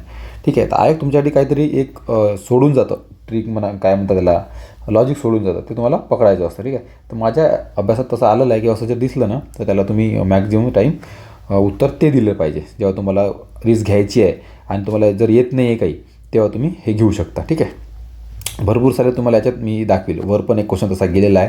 ठीक आहे, ज्याचं लांबलचक ऑप्शन आहे, एक ऑप्शन, तर तेच उत्तर राहतं. ठीक आहे. पुढील प्रश्न बघूया. आता हा नेहमी येणारा प्रश्न आहे. कितीतरीदा रिपीट झाला. सोनार हा तुमचा चुकायलाच नाही पाहिजे. Sound navigational and ranging technique use for, कुठं टेक्निक यूज होत. साधी आहे त्याचं उत्तर. Measuring motion and position of the submerged object like submarine. ठीक आहे. समुद्रामध्ये त्याचा उपयोग केला जातो, एवढं तरी आपल्याला माहीत आहे. सबमरीन म्हणल्यावर ते मला ते आलं पाहिजे. आता हे बघ किती शॉर्ट ऑप्शन आहे, पण हे किती लांबलाचं काय. ठीक आहे. तर तसं कधी कधी नाही आलं तसं लॉजिक लावून टाकायचं. ठीक आहे. पुढील प्रश्न बघूया. पण हे साधा आहे, इथं लॉजिक जास्त काही रट्टा मारायची गरज नाही आहे. ठीक आहे. एकदम सोपं आहे. कधी कधी सोनारची लॉंग फॉर्म पण विचारते, हे पण लक्षात ठेवा. Sound navigational ranging. आता इथं बघा काय म्हटलं आहे. Calculate the distance travelled by sound wave having a frequency दिली आहे तुम्हाला F=1000 हर्ट्ज आणि वेव्हलेंथ ऑफ लॅम्बडा दिला आहे 0.25 metre. If the travel for 5 second, time दिला आहे T 5 second in certain medium. तर त्याचं काय करायचं आपल्याला, डिस्टन्स काढायचं आहे. ठीक आहे. डिस्टन्स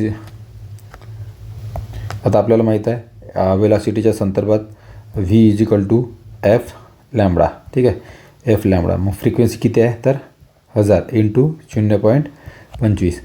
V किती आलं कॅल्क्युलेट केल्यावर 250 मीटर पर सेकंद तुमचं वेलॉसिटी येते. मग तुम्हाला डिस्टन्सचा फॉर्म्युला माहिती आहे. Distance velocity into time. ठीक आहे. त्यानंतर इथं पुट करा 250 इंटू 5 किती येते 1250. हे तुमचं आन्सर झालं आहे का. कुठं दिसते का, दिसते. ठीक आहे. तेवढं सोपं असते ते. थोडंसं फॉर्म्युला लक्षात करायची हे असते. हे सगळे फॉर्म्युले एकाच फॉर्म्युल्यावरून येतात. तुम्ही त्याला सॉल्व करत गेलं तर वेगवेगळे फॉर्म्युले बनतात. तेच आहे, दुसरं काही नाही इथं. ठीक आहे. आता हाच फॉर्म्युला काय आहे, आता आपण बघतो स्पीड डिस्टन्स अपॉन टाईम. हेच आहे, डिस्टन्स स्पीड इंटू टाईम. तर स्पीडलाच इथं वेलॉसिटी म्हणून धरलेलं आहे, दुसरं काही नाही आहे. याच फॉर्म्युलाला दुसरं असं बनवण्यात आलेलं आहे.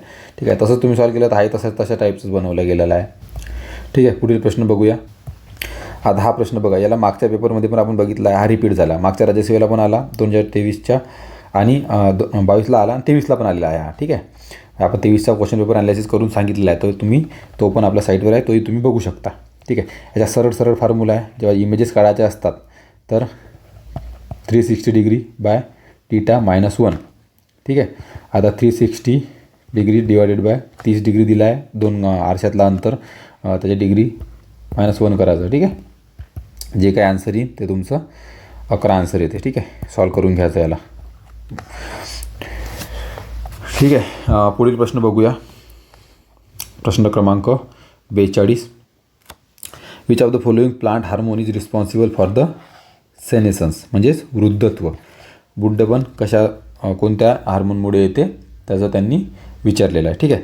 त्याचं उत्तर आयोगानं पहिल्या आन्सर की मला इथॅलिन दिलेलं होतं, पण नेक्स्ट आन्सर कीमध्ये त्यांनी हा क्वेश्चन कॅन्सल केला. ठीक आहे. लक्षात असू द्या. तर बरोबर असेल, कारण की पुस्तकामध्ये इथिलीन वृद्धत्व निर्माण करतं असं कुठेही दिलेलं नाही आहे. ते फ्रूट रिपनिंग दिलेलं आहे, म्हणजे फळ पिकवते असं सांगितलेलं आहे. ठीक आहे. Fruit ripening. ठीक आहे. त्याच्यावर आपण डिटेल पाहूया वाटल्यास. हे बघा, इथिलीन काय करते, रॅपनिंग ऑफ फूड्स. ठीक आहे. पुढे पिकवण्याचं काम करते. इथं वृद्धत्व शब्द वापरल्यामुळे त्यामुळे होऊ शकतं आयोगानं हे केलं असेल.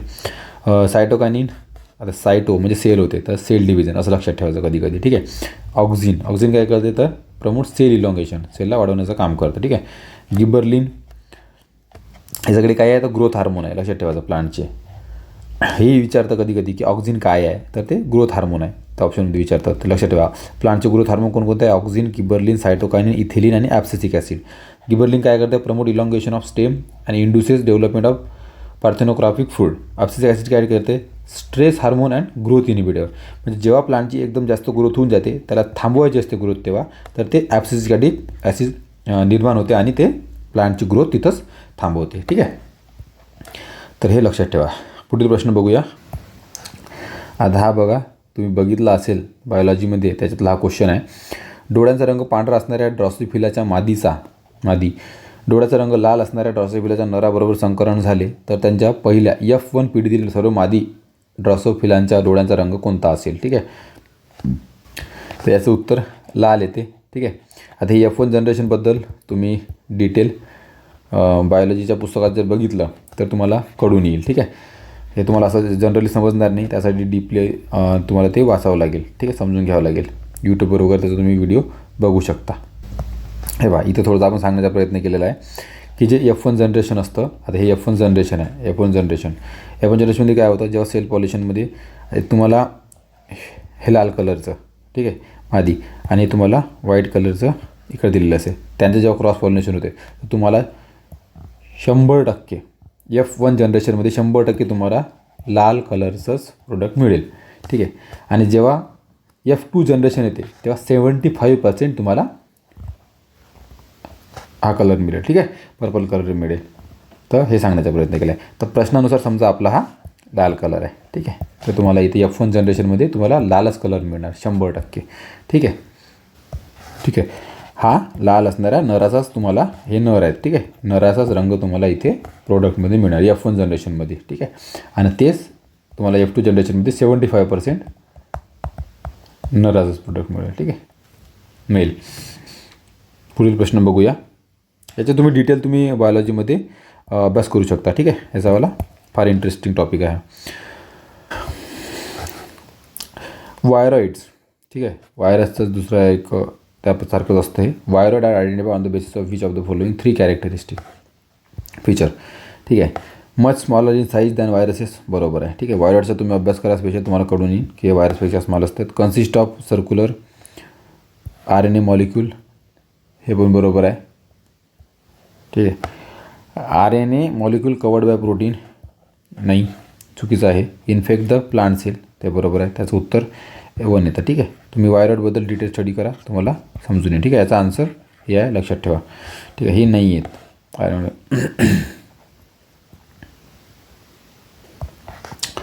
पुन्हा आपला आवडीचा प्रश्न घेऊन आलेलो. कोणते पदार्थ मातीचे घटक आहेत?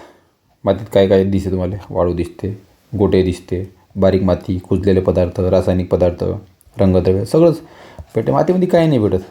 तुम्ही असं म्हणू शकत नाही रासायनिक पदार्थ भेटत नाही, काय तर भेटत 0.1%.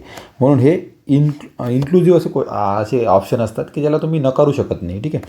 त्यामुळं पुन्हा एकदा आपलं आवडीचं वरील सर्व A, B, C and D, ठीक आहे. पुढचा प्रश्न बघूया. आता बघा, हा प्रश्न भरपूरदा आलेला आहे आणि आयोगाचा आवडीचा प्रश्न असतो स्पेसिस किंगडमवर त्यांचा विचारण्याचा. Which steps of taxon are followed by classification of animal, ठीक आहे. म्हणजे सर्वात वर काय असतं, सर्वात खाली काय असतं. तर आपला ऑप्शन 4 बघा तुम्ही, ठीक आहे. सगळ्यात पहिलं स्पेसिस येतं, ठीक आहे. त्यानंतर जीनस, नंतर फॅमिली, नंतर ऑर्डर, नंतर क्लास, नंतर फायलम आणि नंतर किंगडम, ठीक आहे. हे तुम्हाला रट्टाच मारावं लागेल आणि सोपंच आहे.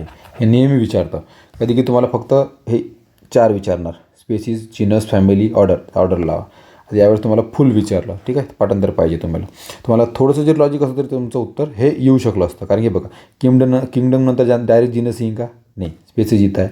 कमीत त्याला एवढं तर माहीत असते की स्पेसिस स्टार्टिंगला असते, म्हणून हे कॅन्सल होऊन गेलं. इथं पण स्पेसिस मधामध्ये आहे, त्यामुळे हे पण कॅन्सल होऊन जातं. मग तुम्हाला 1 किंवा 4 पैकी निवडायचं असतं, तर कुठं ना कुठं तुम्हाला ते सापडून गेलं असतं, ठीक आहे. पुढला प्रश्न बघूया. याच्यामध्ये विधाने कोणती बरोबर आहे त्याबद्दल विचारलेलं आहे, ठीक आहे. बघा, ecosystem is a self regulated and self sustained structural and functional unit of nature, बरोबर आहे. इकोसिस्टम, आपला जो इकोसिस्टम आहे तो काय, स्वतःला घडवत असतो, स्वतःला जीर्ण करत असतो, ठीक आहे. म्हणजे सेल्फ रेग्युलेटरी आहे तो, स्वतःवरच तो सस्टेंड आहे, ठीक आहे. Where biotic and abiotic component are link together, तिथं मध्ये बायोटिक आणि दोन्ही म्हणजे निर्जीव, सजीव दोन्ही एकत्र एकामेकाला ते कंपोनंट लिंक्ड असतात, ठीक आहे. Together with the following processes, कशा प्रोसेसमुळे ते एकामेकाला लिंक असतात? प्रोडक्टिव्हिटी, बरोबर आहे. डिकम्पोजिशन, बरोबर आहे, ते सगळं होतं इकोसिस्टममध्ये. न्यूट्रिएंट सायक्लिंग, ते पण होतं. एनर्जी फ्लो होतं, म्हणजे कॉमन आहे. यात तुम्ही एवढं काही लॉजिक लावायचा विषय नाही आहे, ठीक आहे. पुन्हा आपलंच उत्तर आवडतं वरील सर्व, ठीक आहे. नाव घ्या देवाचं आणि सॉल्व करा, ठीक आहे. एवढं काय डोकं लावायचं. कधी आपल्याला वाटतं की नाही प्रत्येक वेळी वरील सर्व येईल का? अरे येईल का नाही? जर त्याचं उत्तर आता दिलं तर ते येणारच ना. मग आपण आपलं स्वतःचं डोकं लावून काहीतरी त्याचं चूक करण्याचा प्रयत्न करतो. नाही, हे नसेल यार, ते येणार असेल, असं काही नसतं, ठीक आहे. जनरल प्रत्येक प्रश्नाकडे एक जनरल परसेप्शन बघायचं. काय आपल्याला एकदम टॉप मोस्ट ऑक्सफोर्डमधून शिकून आले असं काही ते विचार करत नाही. त्यांनाही माहिती आहे आपण जिल्हा परिषद शाळेतले इकडून तिकडून अभ्यास करून हार्ड अभ्यास करून आलेला आहे, त्यामुळं ते जनरलच विचारतात. फक्त ते तुमचं पेशन्स बघतात की तुम्ही प्रश्नाला बघून घाबरता की काय करता, वेळेवर काय तुम्ही थिंकिंग असतं, बस तेवढंच असतं. ठीक आहे. पुढचा प्रश्न बघा. Pituitary Gland is a endocrine Gland. आता एंडोक्राइन एक्झोक्राइन ग्लँड काय होते ते बघूया. कनेक्टेड टू द हायपोथॅलॅमस, जे डोक्यामध्ये असते, at the base of the brain. बरोबर आहे. It secretes many hormone. ठीक आहे. त्याच्याबद्दल खाली विचारलेलं आहे. आता एंडोक्राइन ग्लँड काय होते, हे डायरेक्ट यांचे जे हार्मोन आहे ते ब्लडमध्ये फ्लो करते, डायरेक्ट ब्लडमध्ये ते टाकून देतात. आणि एक्झोक्राइन काय असतं, एक्झोक्राइन ग्लँड काय असतं, तर ते डक्टद्वारे हार्मोन पास करतात. ठीक आहे. म्हणजे डायरेक्ट ब्लडमध्ये डायरेक्ट टाकत नाही, तर ते डक्टद्वारे फ्लो करत असतात हार्मोन. ठीक आहे. त्याला एक्झोक्राइन म्हणतात. तर हे आपली पिट्युटरी ग्लँड जे आहे ते हायपोथॅलॅमस म्हणजे असते, ते एंडोक्राइन ग्लँड आहे. ठीक आहे. ते डायरेक्टली ब्लडमध्ये फ्लो करतात, सिक्रेट करतात हार्मोन्स. ठीक आहे. आता पिट्युटरीलाच काय म्हणतात, मास्टर एंडोक्राइन ग्लँडसुद्धा म्हणतात तिला, कारण तिचे फंक्शन एवढे मोठे आहेत की तिला मास्टर एंडोक्राइन ग्लँडसुद्धा म्हटलं जातं. पहिलं. आता सेकंड बघा. इट्स एंटेरियर पार्ट म्हणजे समोरचा जो पार्ट आहे is a neurohypophysis and posterior part is adenohypophysis. आता त्याच्यात अल्टरनेट केलेलं आहे, म्हणजे अँटेरियर पार्टला हे म्हटलं जातं आणि पोस्टेरियर पार्टला हे म्हटलं जातं. ठीक आहे. तुम्ही अभ्यास केला असेल तर. ठीक आहे. एकदा बघून पाहायचं वाटल्यास. त्यानंतर आता थर्ड बघा. Oxytocin and vasopressin are secreted by the posterior pituitary. हे पण बरोबर आहे. पण STS, TSH, ST are secreted by the adenohypophysis. हे बरोबर आहे, पण आयोगानं काय चूक दिला तर माहिती नाही, पण आयोगाने याला चूक दिलेलं आहे आणि आन्सर ए आणि सी दिलं आहे. ठीक आहे. पण तुम्ही पण आता ए आणि सीच लक्षात ठेवा, कधी आला रिपीट झाला तर लक्षात ठेवा. ठीक आहे. बाकी जास्त एखादा क्वेश्चन डोक्यावर घेण्याची काही गरज नसते. ठीक आहे. पुढचा प्रश्न बघूया. हे बघा इमेजमध्ये ब्रेनमध्ये इथं असतं आपला हायपोथॅलॅमस पार्ट. ठीक आहे. त्यानंतर हे आहे हायपोथॅलॅमस. त्यानंतर याला जो लिंक असते एक या खालच्या भागाला वरच्या भागाला म्हणतात पोस्टेरियर पिट्युटरी आणि आतल्या भागाला म्हणतात अँटेरियर पिट्युटरी. ठीक आहे. समोरच्या भागाला देखील पोस्टेरियर ऑक्सिटोसिन वगैरे हार्मोन हे करतात आणि अँटेरियर अँटीडायरेटिक ADS वॅसोप्रेसिन वगैरे ते हे करत असतात. ठीक आहे.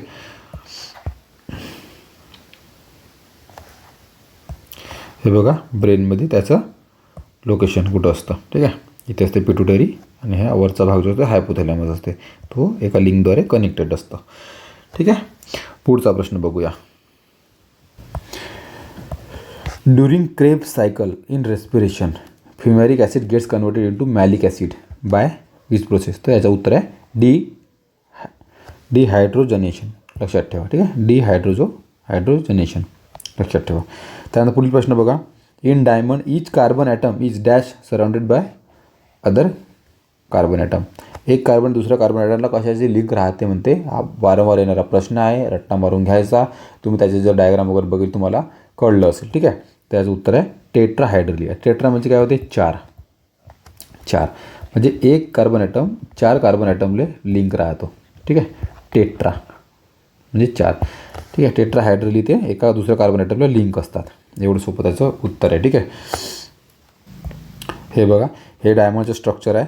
तुम्ही इथं बघू शकत असाल तर हा जो कार्बन ॲटम आहे आपलावाला, तो एक कार्बन ॲटम 4 कार्बन ॲटमला लिंक आहे. ठीक आहे. पुढचा प्रश्न बघूया. प्रश्न क्रमांक 51. ठीक आहे. आता या प्रश्नामध्ये बघा तुम्हाला गुगली टाकली आहे an atomic number of tritium. आता इथे तुम्हाला ट्रिटियम माहीत पाहिजे. ट्रिटियम काय, कधी वाचलं की नाही वाचलं. ठीक आहे. आता ट्रिटियम काय, हा आहे हायड्रोजनचा आयसोटोप. ठीक आहे. आयसोटोप म्हणजे काय होते, त्याचा ॲटॉमिक नंबर सेम असतो बट मास नंबर डिफरंट असतो. ठीक आहे. तर आपल्याला काय विचारलं आहे, ॲटॉमिक नंबर. म्हणजे याचा ॲटॉमिक नंबर सेम असणार. हायड्रोजनचा आयसोटोप असल्यामुळं ॲटॉमिक नंबर 1, कारण की हायड्रोजनचा ॲटॉमिक नंबर 1 आहे. पहिलाचा ॲटम येतो, एलिमेंट येते. ठीक आहे. म्हणून याचा आन्सर 4 आहे. तर ट्रिटियम जो आहे हा हायड्रोजनचा आयसोटोप हायली रेडिओ ॲक्टिव्ह आहे. लक्षात ठेवा. ठीक आहे. हायली रेडिओ ॲक्टिव्ह कशामुळं, त्याच्यामुळं जास्त न्यूट्रॉन असल्यामुळं. ठीक आहे. न्यूट्रॉनची संख्या जास्त असल्यामुळं. ठीक आहे. हे बघा हायड्रोजनचे 3 आयसोटोप कोणकोणते, प्रोटियम, ड्यूटेरियम आणि ट्रिटियम. आता त्याचा तिघाचाही ॲटॉमिक नंबर 1च असणार. ठीक आहे. पण न्यूट्रॉनची संख्या पहा, प्रोटियममध्ये न्यूट्रॉनची संख्या 0 आहे, ड्यूटेरियममध्ये 1 आहे आणि ट्रिटियममध्ये 2 आहे. ठीक आहे. तर जास्त न्यूट्रॉनची संख्या असल्यामुळे हा हायली रेडिओ ॲक्टिव्ह आहे. तर ते लक्षात ठेवा. ठीक आहे. आणि त्याचा मास नंबर. ठीक आहे. ॲटॉमिक नंबर सेम असतो, तुम्ही लक्षात ठेवा. पुढचा प्रश्न बघूया. हा पण एकदम सोपा प्रश्न आहे. The dash part of the earth atmosphere content about 70% of the total air in the atmosphere. आपल्याला माहिती आहे ट्रोपोस्फिअर सगळ्यात पहिला स्तर कोणता आहे तर ट्रोपोस्फिअर आहे. ट्रोपोस्फिअरच्या वरती गेलं की आपल्याला माहिती आहे की स्पेस चालू होतो, मग तिथं ऑक्सिजन मिळत नाही. त्यामुळे ते ॲस्ट्रॉनॉट वगैरे बघा ऑक्सिजन वगैरे सोबत घेऊन जातात.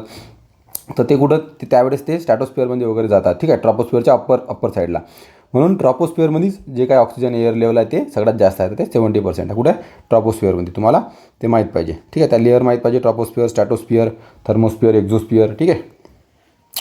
पुढचा प्रश्न बघा. यावर प्रश्न येत राहतो. ठीक आहे. हे जे लेयर्स वगैरे आहे त्यावर. आणि स्ट्रॅटोस्फिअरवर प्रश्न येत राहतो, कारण की यामध्ये ओझोन लेअर. ठीक आहे. ओझोन लेअरबद्दल नाही का, ओझोन लेअरची कुठं असते स्ट्रॅटोस्फिअरमध्ये असते. ठीक आहे. ओझोन लेअर काय करते तर जे सनपासून येणारे रेडिओ ॲक्टिव्ह रेज आहे त्याला, अल्ट्राव्हायोलेट रेज आहे त्याला रिटर्न बॅक करतात. ठीक आहे. त्या अर्थला येऊ देत नाही. त्यामुळं कॅन्सर कॉजेस वगैरे होतो त्यामुळं. ठीक आहे. पुढचा प्रश्न बघा 53. ठीक आहे. हा प्रश्न बघा थोडा हायली ट्रिकी होता, पण तुमचं जर केमिस्ट्री चांगलं असेल, अभ्यास केला असेल तर हा इझिली तुम्ही सॉल्व्ह करू शकत होता. यामध्ये विचारलेलं आहे की द इलेक्ट्रोस्टॅटिक रिपल्शन. रिपल्शन म्हणजे काय होते, एक दुसऱ्याला दूर करणे. Repulsion between electron pairs such as lone pair, bond pair आणि lone pair, bond pair in a given valence shell decrease in the order. म्हणजे सगळ्यात जास्त ते सगळ्यात कमी आपल्याला ते रिपल्शन पाहायचं आहे. तर आपल्याला माहीत असेल की लोन पेअरचं रिपल्शन जे आहे ते सगळ्यात जास्त असतं. ठीक आहे. लोन पेअर सगळ्यात जास्त असतं. त्यानंतर म्हणजे तुम्हाला पहिल्या याच्यातच उत्तर भेटून जातं. जर तुम्हाला माहीत असेल की लोन पेअरचं रिपल्शन सगळ्यात जास्त असतं तर इथंच तुम्हाला उत्तर भेटते. कारण की बघा लोन पेअर सगळ्यात जास्त, इथं लोन पेअर आहे परी कमीचं चिन्ह दिलेलं आहे, त्यामुळे इथंच उत्तर मिळते. त्यानंतर लोन पेअर बॉन्ड पेअरचं रिपल्शन सगळ्यात जास्त असतं. नंतर बॉन्ड पेअरचं रिपल्शन असतं. ठीक आहे. डायग्राममध्ये तुम्हाला समजून येईल. इथं बघा डायग्राममध्ये. आता इथं पहिल्या मॉलिक्यूलमध्ये हा मिथेनचा मॉलिक्यूल आहे CH4. ठीक आहे. ह्या मॉलिक्यूलमध्ये बघा चारही बॉन्ड पेअर आहेत. ठीक आहे. बॉन्ड पेअर आहे. लोन पेअर म्हणजे बघा, लोन पेअर म्हणजे ज्याच्याशी कोणताही बॉन्ड झालेला नाही ते लोन पेअर, जसे हे एक आणि हा एक. तर इथं चारही बॉन्ड पेअर आहे, म्हणून याच्यात चारहीचाही जो अँगल आहे तो किती आहे 109.5 डिग्री आहे. ठीक आहे. आता बघा इथे एक लोन पेअर आला. हा लोन पेअर काय करतो, हा जो बॉन्ड पेअर आहे हा एक याला दूर करतो, रिपल्स करतो, म्हणजे स्वतःपासून दूर ढकलतो. इथं जो लोन पेअर असेल आणि हा बॉन्ड पेअर असेल तर तो त्याला काय करतो, दूर ढकलण्याचा प्रयत्न करतो, म्हणजे त्याला अजून जवळ आणतो. ठीक आहे. म्हणजे हे दोन पेअर अजून जवळ येतात. तर त्यामुळे याच्यातलं डिग्री बघा याच्यातलं कमी झाली 107 डिग्री. ठीक आहे. इथं जसं 109 होतं तर हे दूर करतो, रिपल्स करतो, याला दूर ढकलतो, म्हणून याच्या डिग्री कमी झाली. त्याचप्रमाणे जर 2 लोन पेअर असेल, आता 2 लोन पेअर आहे, मग हे अजून फोर्स लावते इकडं, याला अजून रिपल्शन त्याची क्षमता जास्त असते, मग त्याला अजून ढकलतो बॉन्ड पेअरला, म्हणून त्याचं डिग्री बघा 104 डिग्री. ठीक आहे. म्हणजे अजून कमी झालं. ठीक आहे. तर सगळ्यात जास्त कुठं असतं लोन पेअरमध्ये, त्यानंतर बॉन्ड पेअर लोन पेअरमध्ये, आणि नंतर सगळ्यात कमी रिपल्शन असतं ते बॉन्ड पेअर आणि बॉन्ड पेअरमध्ये. ठीक आहे. पुढचा प्रश्न बघूया. हा प्रश्न बघा यामध्ये विचारला the maximum number of molecules are present in. आता कोणत्या याच्यामध्ये सगळ्यात जास्त मॉलिक्यूल प्रेझेंट आहे मध्ये. ठीक आहे. त्याचं उत्तर हायड्रोजन गॅस आहे. ते बघूया आपण. इथे बघा सगळ्यात पहिलं काय करायचं असतं, हायड्रोजन गॅस म्हणजे H2 याचं मोल्स काढायचा. सगळ्यात पहिलं मोल्स काढायचं. ठीक आहे. मोल्स ऑफ H2 किती ग्रॅममध्ये विचारलं आहे, 10 ग्रॅममध्ये. 10 इजिकल डिवायडेड बाय 1 त्याचा ॲटम नंबर इंटू किती हायड्रोजन ॲटम आहे तर 2 हायड्रोजन ॲटम आहे. ठीक आहे. तर आता हे किती झालं 5. याला अवॅगोद्रो नंबरनी मल्टिप्लाय करायचं. ठीक आहे. म्हणजे 5 × 6 × 10⁻23 मोल. ठीक आहे. असंच जर तुम्ही बाकीचं याला केलं, ठीक आहे, कार्बन डायऑक्साईडला CO2, आयोडीन क्रिस्टल आणि H2O, तर हे तुम्हाला याच्यापेक्षा कमी येईल. ठीक आहे. हे जो डिवाइड बाय हे भागाकार जो आपण केला याचं 5 आलं, इथं प्रत्येकाचं कमी येईल. ठीक आहे. म्हणून हायड्रोजनच्या मोल्समध्ये हायड्रोजनच्या 10 ग्राम हायड्रोजनच्या गॅसमध्ये सगळ्यात जास्त मोल्स असतात. ठीक आहे. पुढचा प्रश्न बघूया. तुम्ही करून बघू शकता वॉटरचं वगैरे H2Oचं. ठीक आहे.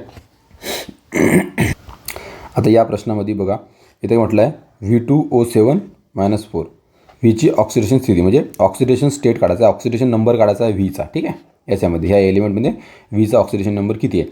ठीक आहे, आता V2O7-4. आता हा -4 जो असतो ओव्हरऑल याच्यावरचा ते स्टेट असतं. ठीक आहे, तो ऑक्सिडेशन नंबर असतो ओव्हरऑल.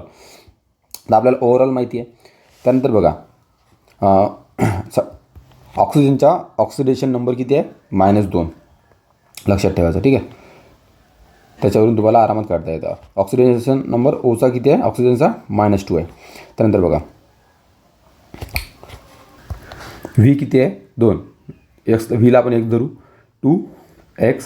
ठीक आहे, प्लस ओ किती आहे, 7 इंटू -2. ठीक आहे, 7 ऑक्सिजनचं ॲटम आहे आणि एकाचा -2 त्याचा ऑक्सिडेशन नंबर आहे. ठीक आहे, आणि ओव्हरऑल किती आहे, 4 -4. ठीक आहे, आता 2x -14 is equal to -4. 2x is equal to इकडं -14 इकडे गेले किती राहते, +14 होईल, ते राहील 10. ठीक आहे, x इज इक्वल टू 5. म्हणजे x म्हणजे काय झालं आता आपलं व्ही. ठीक आहे, तर व्हीचा ऑक्सिडेशन नंबर किती झाला, 5. लक्षात ठेवा. ठीक आहे, त्याचं उत्तर येईल +5. ठीक आहे, तसंच आता इतर एलिमेंटचं बघा. जर तुम्हाला NO2-1 याचा ऑक्सिडेशन नंबर, याच्यामध्ये एनचा ऑक्सिडेशन नंबर तुम्हाला काढायचा आहे.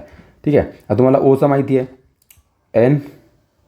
एनला ए धरू किंवा एन धरू, एन प्लस ओचा ऑक्सिडेशन नंबर किती आहे, -2.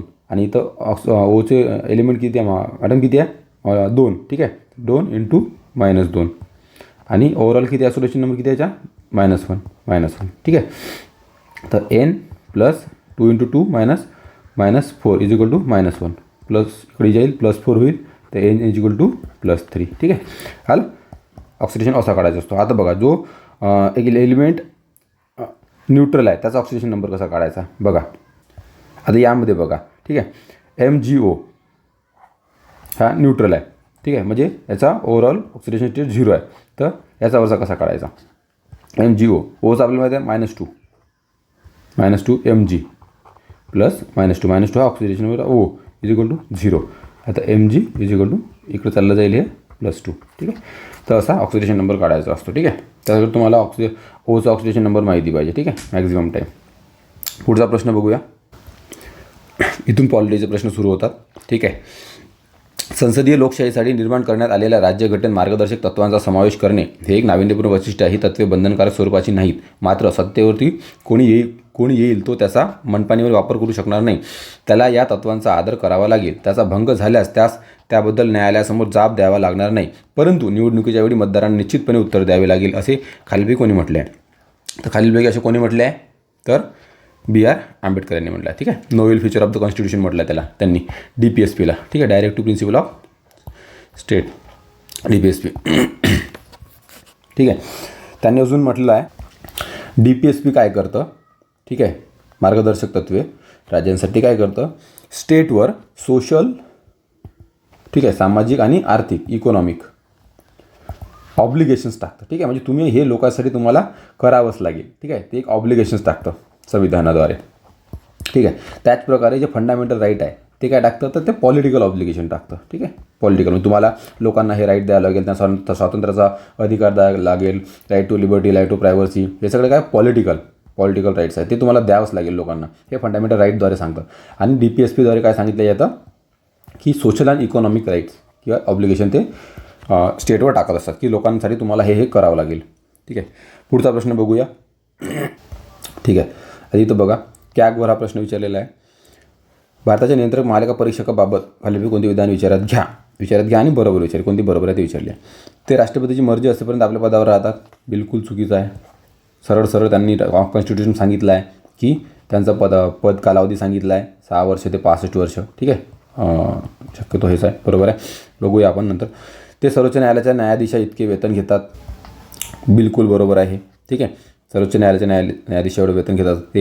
ते पदग्रहण करून भारताच्या सर्वोच्च न्यायालयाच्या मुख्य न्यायाधीशांच्या उपस्थितीत शपथ घेतात, बिलकुल नाही. राष्ट्रपती त्यांना शपथ देतो. ठीक आहे, हे चुकीचं आहे. फक्त भारताच्या सर्वोच्च न्यायालयाने केलेल्या चौकशीनंतरच त्यांना राष्ट्रपती पदावरून दूर करू शकतात, हे पण चुकीचं आहे. कारण की काही अशा पण कंडिशन आहे जिथं तुम्हाला राष्ट्रपती स्वतः काढू शकतो, जसं की नादार, ठीक आहे, बँकरप्ट झालेला आहे, वेडा झालेला आहे, ठीक आहे, कॉन्स्टिट्यूशनच्या एकदम हे अपमान केलेला वगैरे असेल तर काही दिल्या कंडिशन, तेव्हा राष्ट्रपती स्वतः पण काढू शकतो. बाकी वेळेस त्यांना चौकशी करूनच काढावं लागते. ठीक आहे, जसं आपण सर्वोच्च न्यायालयाच्या न्यायाधीशांना वगैरे काढतो ते प्रक्रिया अवलंबावी लागते. ठीक आहे, त्यामुळे आपलं उत्तर येते फक्त बी. बघा अजून हे बघा, कॅगलास काय म्हटलं आहे, is a guardian of the public purse. ठीक आहे, पब्लिक पर्सचा तो गार्जियन असतो. ठीक आहे, आर्टिकल 148मध्ये कॅगबद्दल सांगितलेलं आहे. ठीक आहे, आणि ते एक इंडिपेंडंट ऑफिस आहे. ठीक आहे, non as a friend, philosopher, guide of public account committee. हे लक्षात ठेवा, भरपूरदा प्रश्न विचारण्यात आलेला आहे की पब्लिक अकाउंट कमिटीचा फ्रेंड कोणाला म्हटलं जातं, तर तो कॅगला म्हटलं जातं. ठीक आहे, कारण की तो गार्जियन असतो पब्लिक पर्सचा, देखरेख ठेवत असतो. Along with the Supreme Court, the Election Commission and the Union Public Service Commission, the office of the CAG is treated as one of the bulwark of the democratic system. ठीक आहे, democratic सिस्टमचा तो एक pillars मानला जातो कॅगला. Indian CAG can also audit in the account countries in India distribution. ठीक आहे, अपॉइंटमेंट बघा, प्रेसिडेंट ऑफ इंडिया अपॉइंट करतो. ठीक आहे, तोच शपथ देतो. मग तिथे चुकीचं होतं की न्यायाधीश देतात म्हणून. He holds office for the period of 6 years and up to the age of 65 years. बरोबर आहे, 6 to 65 त्याचं आपण सांगितलं. Service condition determine by parliament determine करतं कायदा पास करून. वर्क ड्युटीज वगैरे त्याच्या ॲक्टमध्ये सांगितले. रिमूव्हल बघा, सेम सुप्रीम कोर्टाचा जो जज असतं त्याच्यासारखीच रिमूव्हल प्रोसिजर अवलंबल्या जाते. Not eligible for further office under any government. एकदा त्यांनी 6 वर्ष 65 वर्षापर्यंत ड्युटी केली त्यानंतर तो कोणत्याही गव्हर्नमेंटच्या याच्यामध्ये अप्लाय होऊ शकत नाही. रिस्पॉन्सिबल ओनली टू पार्लमेंट, फक्त पार्लमेंटला रिस्पॉन्सिबल असतो तो. ठीक आहे, चला पुढचा प्रश्न बघूया. खालीलपैकी कोण राष्ट्रीय महिला आयोगाच्या पहिल्या अध्यक्ष होत्या. ठीक आहे, जयंती पटनायक ह्या पहिल्या अध्यक्ष होत्या. राष्ट्रीय महिला आयोगाबद्दल इतर माहिती बघा, ते बघा, हे एक स्टॅट्युटरी म्हणजेच वैधानिक बॉडी आहे. ठीक आहे, स्टॅट्युटरी बॉडी आहे. स्टॅट्युटरी म्हणजे वैधानिक, म्हणजे याच्यात ॲक्ट करून पास केला, करून ॲक्टमधून ॲक्टद्वारे बनवण्यात आली आहे, पण हिचा उल्लेख कॉन्स्टिट्यूशनमध्ये नाही आहे. म्हणजेच ते कॉन्स्टिट्युशनल बॉडी नाही आहे, हे लक्षात ठेवा. भरपूरदा प्रश्न विचारला जातो, कॉन्स्टिट्युशनल ती नाही आहे, कॉन्स्टिट्युशनल बॉडी नाही आहे. ठीक आहे, कधी स्थापन केल्या गेली होती, ठीक आहे, 1992मध्ये. ठीक आहे, स्थापना, आणि पहिल्या त्याच्या अध्यक्ष होती जयंती पटनायक होत्या. ठीक आहे, आणि त्याच्या चेअरपर्सन कोण नॉमिनेट करतं, तर सेंट्रल गव्हर्नमेंट, लक्षात ठेवायचं. ठीक आहे, आता नवीन कायदा करून त्यांनी सांगितलं आहे की आम्ही हे करू, सेंट्रल गव्हर्नमेंट त्याचे अपॉइंटमेंट करत असतं. ठीक आहे, इतर माहिती बघा, यामध्ये एक चेअरपर्सन आणि 5 मेंबर असतात आणि एक सेक्रेटरी असतो. ठीक आहे, तर 1+5ची बॉडी असतं आणि एक सेक्रेटरी असतो. ठीक आहे, लक्षात ठेवा. पुढचा प्रश्न बघूया. एकदम हा फॅक्च्युअल आणि सोपा क्वेश्चन होता, आपण नेहमी याला अभ्यासतो. भारतीय राज्यघटनेच्या कोणत्या कलमानुसार विधानसभेने तसा आशयाचा ठराव संमत केला असेल तर विधान परिषद स्थापन करण्याचा किंवा रद्द करण्याचा अधिकार संसद दिला आहे, तर ते आर्टिकल 169. ठीक आहे, लक्षात ठेवा. हाही क्वेश्चन भरपूरदा आलेला आहे. मग आपण मॅक्झिमम बघतो की क्वेश्चन हे रिपीट झालेले खूप क्वेश्चन आहे. ठीक आहे, आयोग मॅक्झिमम रिपीटेड याच्यावर भर देत असतो. 169 याच्यामध्ये सांगितलं आहे की जर विधानसभेने स्पेशल मेजॉरिटी, ठीक आहे, विधानसभेची स्पेशल मेजॉरिटी लागते. एखाद्या राज्याच्या विधानसभेने स्पेशल मेजॉरिटी करून जर एखादा कायदा पास केला तर त्याला संसदेमध्ये साध्या बहुमताने, ठीक आहे, संसदेत साध्या बहुमताने, लक्षात ठेवा, साध्या बहुमताने, संसदेत त्याला साध्या बहुमताने पास करून एखादी लेजिस्लेटिव्ह काउन्सिल स्थापन केली जाऊ शकते किंवा तिला बरखास्त केला जाऊ शकते. ठीक आहे, पुढचा प्रश्न बघा. हा पण एकदम फॅक्च्युअल बेस्ड क्वेश्चन आहे की भारताचे राष्ट्रपती राज्यघटनेच्या कोणत्या अनुच्छेदातील तरतुदी सर्वोच्च न्यायालयाकडून सल्ला मागवू शकतात. ठीक आहे, तर अनुच्छेद 143 नुसार राष्ट्रपती सर्वोच्च न्यायालयाकडून सल्ला मागवू शकतात.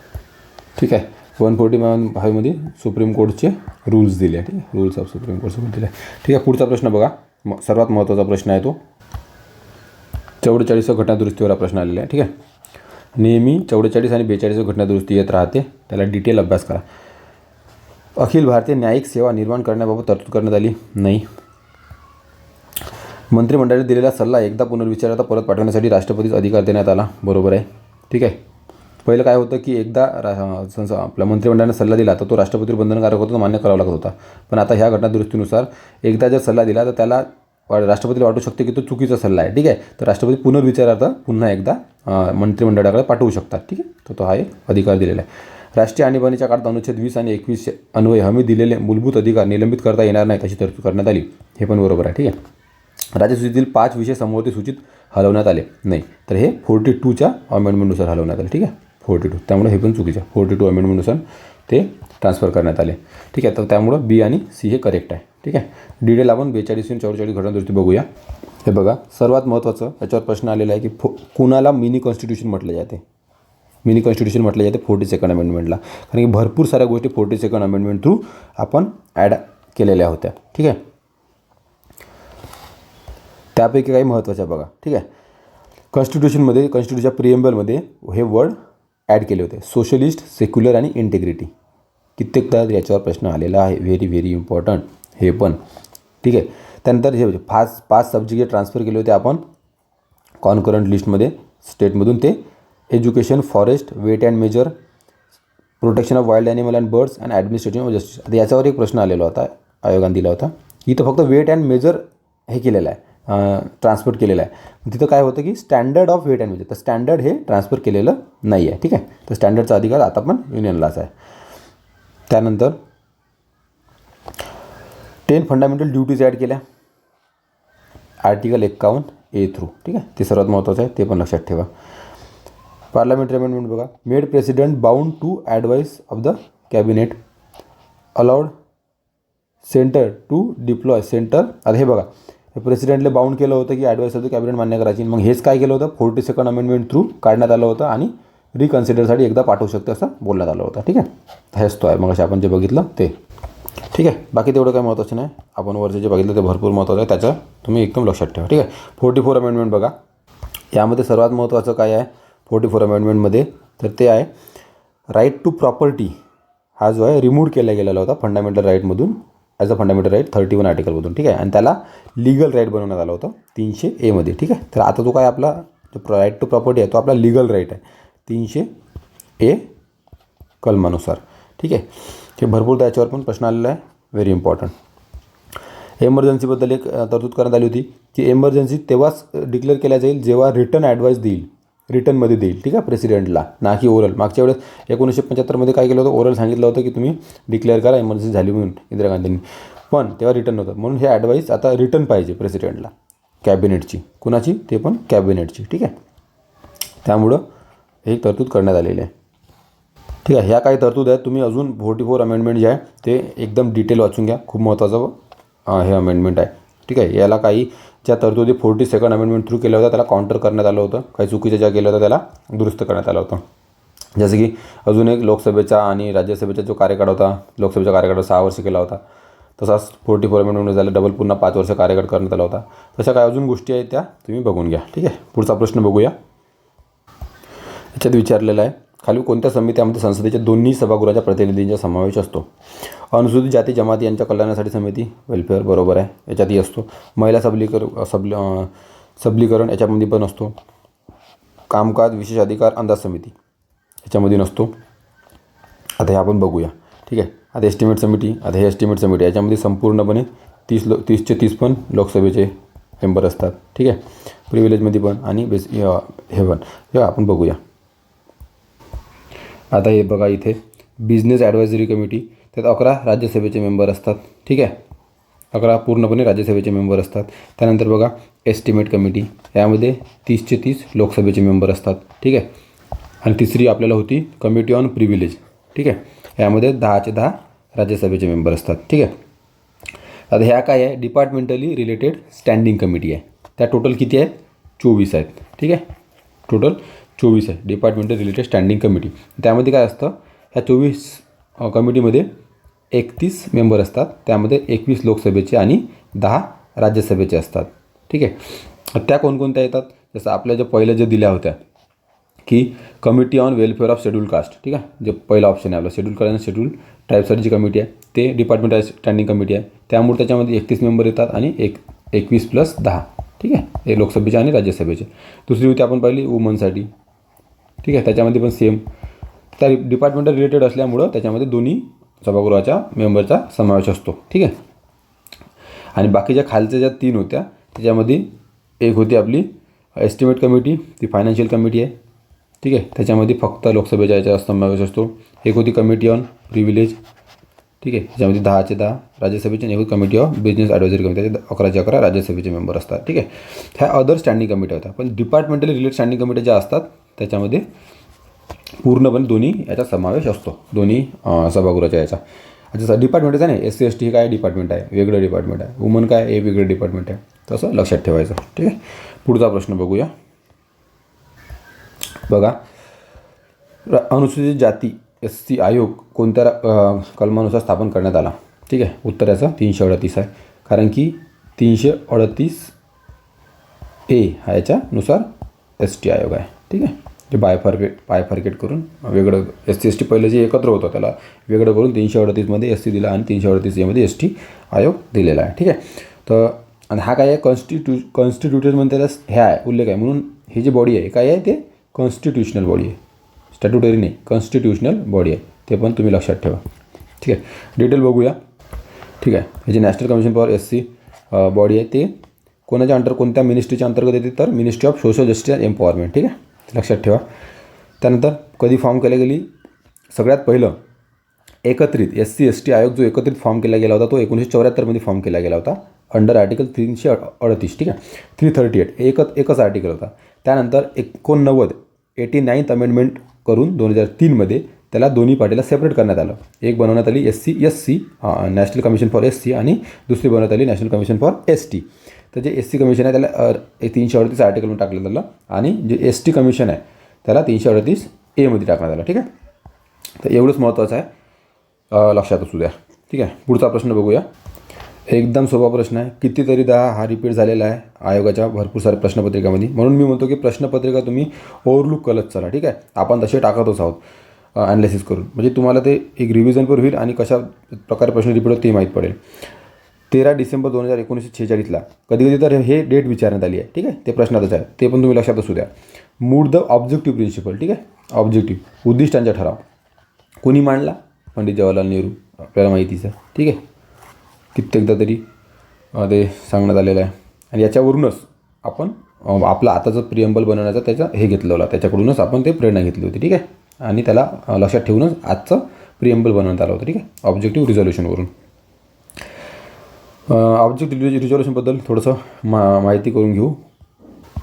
हे बघा, 13 डिसेंबर 1946ला Pandit Jawaharlal Nehru which provided the philosophy and guiding principle for framing the constitution. त्याच्यात काय सांगितलेलं आहे, तर फिलॉसॉफी अँड गायडिंग प्रिन्सिपल त्या ऑब्जेक्टिव्ह रिझोल्युशनमध्ये. ठीक आहे. Later took the form of preamble of the constitution, म्हणजे नंतर त्यालाच preamble of constitution of India म्हणून ठरवण्यात आलं. आता रिझोल्युशन जे आहे ॲडॉप्टेड कॉन्स्टिट्यूशन असेंब्ली त्याला कधी अडॉप्ट केलं, तर 22 जानेवारी 1947ला ॲडॉप्ट केलं. आता हे बघा, 13 डिसेंबर 1946ला मूव्ह करण्यात आलं आणि 22 जानेवारी 1947ला ॲडॉप्ट करण्यात आलं. ठीक आहे. त्याच्यामध्ये काय काय सांगितलं होतं तुम्ही बघू शकता, डिटेल वाचू शकता. ठीक आहे. Unity, nation of the ensure to economic and political security, sovereign democratic republic, ते सगळं त्याच्यात होतं. टू हॅव फेडरल फॉर्म, फेडरलिझमचा तेव्हाच आपण उल्लेख केला होता. Distribution of power between centre and state, guarantee secure justice, equal freedom of thought, expression, belief, faith, worship, vocation, association, ते आज आपण उपभोगतो. सगळे अधिकार त्यांनी त्यावेळेस विचारात आणले होते, म्हणूनच ते आज आपण भोगतो आहोत. ॲडेक्वेट सेफगार्ड फॉर मायनॉरिटीज, जे मायनॉरिटीजला अधिकार आहेत, बॅकवर्ड क्लासेसला, ट्रायबलला. ठीक आहे. त्यांनी तेव्हाच विचार करून ठेवला होता. To maintain integrity of the territory of republic and the sovereign right of land, sea, air according to the law of civilise nation. ठीक आहे. त्या सर्व गोष्टी ऑब्जेक्टिव्ह रिझोल्युशन त्याच वेळेस त्यांनी पंडित नेहरूंनी टाकलेलं होतं. ठीक आहे. तेच आजचं आपलं प्रिएम्बल म्हणून आपण बघतो आहोत. पुढचा प्रश्न बघूया. हा प्रश्न बघा, थोडा ट्रिकी प्रश्न आहे पण जबरदस्त प्रश्न आहे. ठीक आहे. इम्पॉर्टंट प्रश्न आहे. विभागीय खटल्यासह, आता बघा, डिपार्टमेंटल प्रोसिडिंग, विभागीय खटल्यासह म्हटलं आहे. कोणत्याही खटल्यात कोणत्याही व्यक्तीस एकाच गुन्ह्यासाठी एकापेक्षा अधिक वेळा आरोपी केले जाणार नाही व एकापेक्षा अधिक वेळा शिक्षा दिली जाणार नाही. हे बरोबर आहे, इथून बरोबर आहे. ठीक आहे. पण हे कोणत्या फौजदारी खटल्यामध्ये किंवा सिविक खटल्यामध्ये विभागीय खटल्याचा संबंध नाही, म्हणून हे चुकीचं होतं. ठीक आहे. विभागीय खटला नाही. ठीक आहे. डिपार्टमेंटल प्रोसिडिंगचा याच्यात उल्लेख होत नाही. त्यानंतर स्वतःविरुद्ध साक्ष न देण्याबाबत संरक्षण हे तोंडी व कागदपत्री पुरावे दोन्हीबाबत लागते, तर बरोबर आहे. ठीक आहे. कुणालाही एकदम जबरदस्ती करू शकत नाही स्वतःविरुद्ध पुरावे देण्यासाठी, तोंडी असो की कागदी पुरावे असो. त्यानंतर स्वतःविरुद्ध साक्ष न देण्याबाबतचे संरक्षण हे फौजदारी व दिवाणी अशा दोन्ही खटल्यामध्ये लागू होते. नाही, साक्ष देण्याबाबतचे दिवाणी खटल्यामध्ये लागू होत नाही, ते फक्त फौजदारी खटल्यामध्ये लागू होतं. ठीक आहे, हे साक्ष देण्याबाबत. ठीक आहे,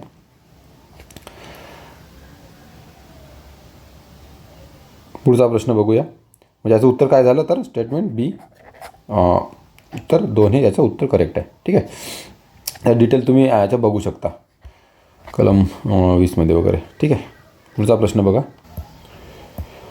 राज्यघटनेतील अनुच्छेद 371A नागालँडसाठी विशेष तरतूद करण्यात आल्या. बरोबर आहे. नागांच्या धार्मिक आणि सामाजिक प्रथांच्या बाबतीत संसदेच्या कोणत्याही कायद्यास नागालँड विधानसभेच्या मंजुरीशिवाय लागू करता येत नाही. ते बरोबर आहे. ट्युन्सांग हा नागालँड सर्वाधिक विकसित जिल्हा आहे. नाही, बिलकुल. हा सर्वात अविकसित जिल्हा म्हणून मागं केंद्र शासनाने घोषित केला होता. जे टॉप 200 के काहीतरी जिल्हे काढले होते त्यामध्ये पण हा ट्युन्सांगचा समावेश होता. अविकसित, तर विकसित नाही आहे.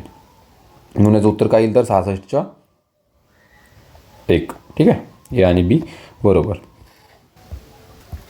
यामध्ये म्हटलं आहे की खालीलपैकी कोणत्या भारताच्या परराष्ट्रीय धोरणाचे पंचशील तत्व नाही. ठीक आहे, आता जे मागं आधी आपले जे प्राईम मिनिस्टर जवाहरलाल नेहरूंनी पंचशील तत्व घोषित केले होते. कुठं तर कोलंबोमध्ये एशियन प्राईम मिनिस्टरचीच मीटिंग झाली होती. ठीक आहे, PMPMची. तेव्हा त्यांनी हे पंचशील तत्व घोषित केले होते. त्यामध्ये सांगितलं होतं एकमेकांच्या प्रादेशिक अखंडता आणि सार्वभौमत्वाचा आधार राखणे. बरोबर आहे, हे पण त्या पंचशील तत्वामध्ये होतं. परस्परांच्या अंतर्गत विषयामध्ये हस्तक्षेप न करणे, ते बरोबर होतं. शांततापूर्वक सहअस्तित्व, हे बरोबर होतं. म्हणजे याचं उत्तर यापैकी नाही येते. ठीक आहे, तर इतर 2 पंचशील तत्व काय होते. ठीक आहे, तर इंटिग्रिटी अँड सोव्हरॅनिटी. ठीक आहे, integrity and sovereignty. Mutual non aggression. ठीक आहे, म्युच्युअल नॉन ॲग्रेशन म्हणजे एकामेकाविरुद्ध हे नाही करायचं, भेदभाव नाही करायचा. ठीक आहे, म्युच्युअल नॉन इंटरफरन्स, एकामेकाच्या याच्यात इंटरफेअर नाही करायचं. ठीक आहे, हस्तक्षेप न करणे. त्या शांततापूर्वक सहअस्तित्व. इक्विलिटी. ठीक आहे, होतं एक equality, mutual benefit. Equality and mutual benefit म्हणजे कोणताही फायदा झाला तर ते एकत्र मिळून घ्यायचा. ठीक आहे, खाण्यावर खाणे दो. पीसफुली को एक्झिस्टन्स, ते आपण पाहिले शांततापूर्वक सहअस्तित्व. ठीक आहे, असे 5 ते होते. पुढचा प्रश्न बघा. 2011 साली 97व्या घटना दुरुस्तीद्वारे सहकारी संस्था कॉपरेटिव्ह सोसायटी हा विषय राज्याकडे समाविष्ट करण्यात आला. बरोबर आहे, ही घटना दुरुस्ती कितीकदा आली आहे. अनुच्छेद 19(1)(c) मध्ये सहकारी संस्था स्थापन करण्याचा अधिकार बहाल करण्यात आला. तेही बरोबर आहे. लॉर्ड कर्झन यांच्या कारकिर्दीतील भारतातील पहिली सहकारी कायदा पास करण्यात आला. आता हे तुम्हाला याच्यात कन्फ्युजन होईल हे आहे की नाही आहे, पण ते पण करेक्ट आहे. ठीक आहे, ते गुगली फेकली 3 विधान बरोबर आहे. आपला फंडा वरील सर्व बरोबर. पुढचा प्रश्न बघा. यामध्ये बघा, अनुच्छेद 311 खालील असलेले संरक्षण हे लष्करी सेवेतील व्यक्तींना उपलब्ध नाही. बरोबर आहे, कारण की त्यांना बघा कधीही काढतात, कधी त्याच्यावर कारवाई होतात आणि ते योग्य पण नाही. ठीक आहे, तर हे बरोबर आहे. अनुच्छेद 311 खालील असलेल्या संरक्षणास आयुर्विमा महामंडळ, तेल नैसर्गिक वायू महामंडळ, ONGC सारख्या वैधानिक, ते वैधानिक आहे ना, बरोबर आहे, कॉन्स्टिट्युशनल थोडी आहे. आणि सिव्हिल सर्व्हिसेस बॉडी नाही आहे. ठीक आहे, जसं आपल्या UPSC वगैरे असते. वैधानिक मंडळातील कर्मचारी पात्र नाहीत. बरोबर आहे, तेही पात्र नाही. अनुच्छेद 311 मधील तरतूद या केवळ स्थायी कायम नागरी कर्मचाऱ्यांनाच लागू आहेत, अस्थायी कर्मचाऱ्यांना नाही. हे चुकीचं आहे. ठीक आहे, कर्मचारी स्थायी असो की अस्थायी असो, टेम्पररी असतो, त्या दोन्ही कर्मचाऱ्यांना, कारण की ते शेवटी आहे सिव्हिल सर्वंटच ना. ठीक आहे, तर दोन्ही यांना लागू आहे, म्हणून हे चुकीचं आहे. तर आपलं उत्तर हे होईल, कारण आपल्याला चुकीचं विचारलं. इकडे तुमचं लक्ष असं आलं पाहिजे. ठीक आहे, शासकीय सेवकांच्या सेवेतून निलंबन हे बडतर्फी अथवा पदावरून दूर करणे ही नसते, म्हणून अनुच्छेद 311 संरक्षणाच्या व्याप्तीमध्ये निलंबनाचा समावेश होत नाही. तर निलंबन म्हणजे काही बडतर्फ नसते, निलंबन हे सस्पेन्शन काही दिवसासाठी असते, तर ते करू शकता. ठीक आहे, पुढचा प्रश्न बघूया. इथे बघा, वरीलपैकी कोणते विधान बरोबर आहे ते विचारलं आहे. लोकसभेच्या प्रमुख गटाच्या पॅनल ऑफ चेअरपर्सन निवड लोकसभा आपल्या सदस्यामधून करते. नाही, सदस्यामधून करत नाही, तर त्याची निवड हे सभापती त्याची निवड करत असतात त्यांच्या सदस्यामधून. ठीक आहे, जेव्हा लोकसभेच्या अध्यक्ष उपाध्यक्षांचे पद रिक्त असेल तेव्हा लोकसभेच्या प्रमुखांच्या गटातील सदस्य हा अध्यक्षपदी असू शकतो. नाही, हे पण चुकीचं आहे. ठीक आहे, जेव्हा पद हे दोन्ही अध्यक्ष आणि उपाध्यक्षाचे पद रिक्त असते, रिक्तमध्ये खाली, ठीक आहे, अब्सेंट नाही, रिक्त वॅकंट असते, तेव्हाची परिस्थिती विचारली. जेव्हा पद रिक्त असते तेव्हा प्रेसिडेंट हे एकाला प्रोटेम स्पीकर किंवा त्याचं काम करण्यासाठी स्पीकर म्हणून नियुक्त करते, त्याला प्रोटेम स्पीकर्स म्हणतात. ठीक आहे, काही वेळासाठी त्याला प्रोटेम स्पीकर म्हणून नियुक्त करते, तर तो काम बघत असतो. ठीक आहे, तर त्याला प्रेसिडेंट नियुक्त करते. लक्षात ठेवा, अध्यक्ष उपाध्यक्ष आणि लोकसभेच्या प्रमुख गटातील व्यक्ती अनुपस्थितीत, तिन्ही अनुपस्थितीत आहे. राष्ट्रपतीद्वारे नियुक्त केलेल्या सदस्याद्वारे अध्यक्षाची कर्तव्य नाही, हे राष्ट्रपतीवर पाहिजे होतं, राष्ट्रपतीवर नियुक्त. इथं जे आहे तिघंही अध्यक्ष उपाध्यक्ष आणि लक्षाच्या प्रमुख गटातील व्यक्ती तिघं अनुपस्थित असतील तर त्यावेळेची परिस्थिती काय असते, त्यावेळेस हे लोकसभा आपल्यातील एकाची नियुक्ती करतात कार्य पार पाडण्यासाठी. म्हणजे हे उलटं झालं, राष्ट्रपतीवर पाहिजे होतं आणि लोकसभा खाली पाहिजे होतं. ठीक आहे, म्हणून एकही त्याचं उत्तर बरोबर नाही आहे, लक्षात ठेवा, तिन्ही चुकीचे आहे. पुढचा प्रश्न बघा. क्रिमिया 2014पर्यंत युक्रेन या देशाचा भाग होता, बरोबर आहे. 2014मध्ये रशियाने क्रिमियाचा ताबा घेतला, तेही बरोबर आहे. नाटो या संघटनेत 30 देशांचा सहभाग आहे, तेही बरोबर आहे. ठीक आहे, पण आता 31 आहे, जेव्हा प्रश्न पत्रिका तेव्हा 30 होता, आता सध्या 31 आहे. ठीक आहे, म्हणून तिन्ही बरोबर आहे. ठीक आहे, तर डिटेल पाहूया त्याचं नाटोबद्दल, आपल्या क्रिमिया नाटोबद्दल. हे बघा, नाटोचे टोटल 31 मेंबर आहेत, आधी 30 होते, पण आता फिनलँड 2023मध्ये जॉईन झाला, म्हणून आजच्या परिस्थितीत 31 मेंबर आहेत. ते तुम्ही लक्षात ठेवा. नवीन मेंबर कोणता जॉईन झाला तर फिनलँड, त्याचं लक्षात ठेवा. ठीक आहे, हा मॅप आहे, कोणकोणत्या देशात तुम्ही बघू शकता. ठीक आहे, रशिया नाटोचा मेंबर नाही आहे. ठीक आहे, नाटोचं त्यांचं हे फंक्शन काय असते की नाटोचं हे असते की एकावर जरी हल्ला झाला तर ते सगळे देश त्याला सहकार्य करेल, त्याचं हे एक प्रिन्सिपल असतं नाटोचा. 31 देश आहे, नवीन फिनलँड याला, हे तुम्ही लक्षात ठेवा. ठीक आहे, त्यानंतर हे बघा, हा इथं युक्रेन आहे, इथं रशिया आहे. क्रिमिया कुठे आहे तर हा इथं क्रिमिया आहे. ठीक आहे, दुसऱ्या फोटोत दाखवतो, हे बघा. ठीक आहे, आता हा युक्रेन आणि हा रशिया, हा क्रिमियन पेनिन्सुला इथे आहे. ठीक आहे, ह्याच्याबद्दल तो वाद सुरू होता. पुढचा प्रश्न बघूया. हा बघा, करंटचा प्रश्न आहे. ठीक आहे, नियुक्तीबद्दल. तर महत्त्वाच्या व्यक्तीची महत्त्वाच्या स्थानीची जी नियुक्ती होते ते तुम्ही अभ्यासली पाहिजे. आता UGCचे हा आपल्याला मेन्सला सिलेबस आहेच हा UGCचा, त्यामुळं कधी मेन्सचे क्वेश्चन इथं आपलं प्रिलिम्सला टाकत असतात विनाकारण. ठीक आहे, तर UGCची नियुक्ती झाली आहे, त्यामुळं याचा तर UGC आहे. ठीक आहे, महत्त्वाची संस्था आहे, त्यामुळं अशा ज्या UPSC इस्रो अशा ज्या याच्या संचालक पदाची नियुक्ती होते तेव्हा ते तुम्ही करंट अफेअरमध्ये त्याला कव्हर करत चला. पुढचा प्रश्न बघा. 2021चा Time person of the year विचारलेला होता. ठीक आहे, 2021चा, त्यावेळी तुम्ही आता यावेळी 2023चा कोण आहे ते तुम्ही लक्षात करून चला. ठीक आहे, त्यावेळी इलॉन मस्क हे होते. आता 2023मध्ये Time person of the year कोणाला नियुक्त केला गेला आहे ते लक्षात असू द्या, तर ते आहे टेलर स्विफ्ट. ठीक आहे, स्विफ्ट हे काय आहे, तर ह्या एक सिंगर आहेत. ठीक आहे, विचारू शकते कोणत्या तरी एका एक्झाममध्ये, तुम्ही लक्षात असू द्या. टेलर स्विफ्ट ह्या यावर्षीच्या time person of the year आहे 2023च्या. ठीक आहे, पुढचा प्रश्न बघा. जानेवारी 2022मध्ये आर नागास्वामी यांचे निधन झाले, ते कोणत्या क्षेत्राशी संबंधित होते? आर नागास्वामी. आता हे का बरं विचारलं असेल, कारण की यांना आधी पद्मभूषण हा पुरस्कार भेटलेला होता, पद्मभूषण, आणि अशा व्यक्तीचे जेव्हा मृत्यू होते तेव्हा त्यांच्यावर प्रश्न येत असतो. ठीक आहे, कारण हे साधारण नाही, आता जसं ॲक्टिंग, पेंटिंग, एन्व्हायरमेंट असं नाही, तर हे आर्किओलॉजीची कोणत्या तरी वेगळ्या क्षेत्राशी संबंधित होते, म्हणून त्यावर तो भर देण्यात आला प्रश्न विचारण्यासाठी. ठीक आहे, पुरातत्वशास्त्र त्याचं उत्तर आहे. तर असे जे करंट अफेअर येतात त्याला थोडंसं ओव्हरलुक करत चला. पुढचा प्रश्न बघा. कोणत्या देशाने हॉसॉंग 12 मध्य पल्ल्याच्या बॅलिस्टिक क्षेपणास्त्र प्रशिक्षण केले? तर जेव्हा उत्तर कोरियासारखे देश काहीतरी करत असतात त्याच्यावर लक्ष असायला पाहिजे. ठीक आहे, उत्तर कोरिया जेव्हा काही करतो किंवा कोणतं बॉम्ब वगैरे बनवतो किंवा चायना काहीतरी करत असतो, तर तेव्हा तुम्ही ते करंट अफेअर प्रामुख्यानं करायला पाहिजे, त्यावर आयोग प्रश्न विचारत असतात. ह्याचं उत्तर कोरियाचं आहे, उत्तरच आहे त्याचं उत्तर कोरिया. ठीक आहे, पुढचा प्रश्न बघूया. हा बघा, एकदम ट्रिकी, त्यावेळेसचा करंटमध्ये खूप गाजलेलं होतं प्रकरण, म्हणून यावर प्रश्न आला. अयोग्य विधान विचारलेलं आहे. ठीक आहे, इराकमधील सर्वात जुन्या अल्पसंख्याक समुदायापैकी हे आहेत. ठीक आहे, एक नॉर्मल जनरल स्टेटमेंट आहे, करेक्ट आहे. सिंजर पर्वताभोवती उत्तर इराकमध्ये त्याच्या वास्तव मोठ्या प्रमाणात आहे. ठीक आहे, HD गटाविषयी विचारलं, ते बरोबर आहे. या प्राचीन धर्माची स्थापना 11व्या शतकात उस्मायत शेख यांनी केल्याचे म्हटले जाते, हे बरोबर आहे. तुम्ही जर गुगल केलं तर ते त्याला याच्यात नाव येतं, उस्मायत शेखचं 11व्या शतकात. या धर्माचे ख्रिश्चन धर्मापासून काही तत्त्वे स्वीकारली आहेत, त्यामुळे इस्लामी दहशतवादी गटाकडून याचीवर हल्ले होत असतात, असं काही नाही आहे. ठीक आहे, ते त्याचं कारण नाही आहे. तर हे अयोग्य विधान आहे 4, म्हणून त्याचं उत्तर हे 4 दिलं आलं. काही तत्त्वे स्वीकारली आहे म्हणून त्याचं हे कारण नाही आहे.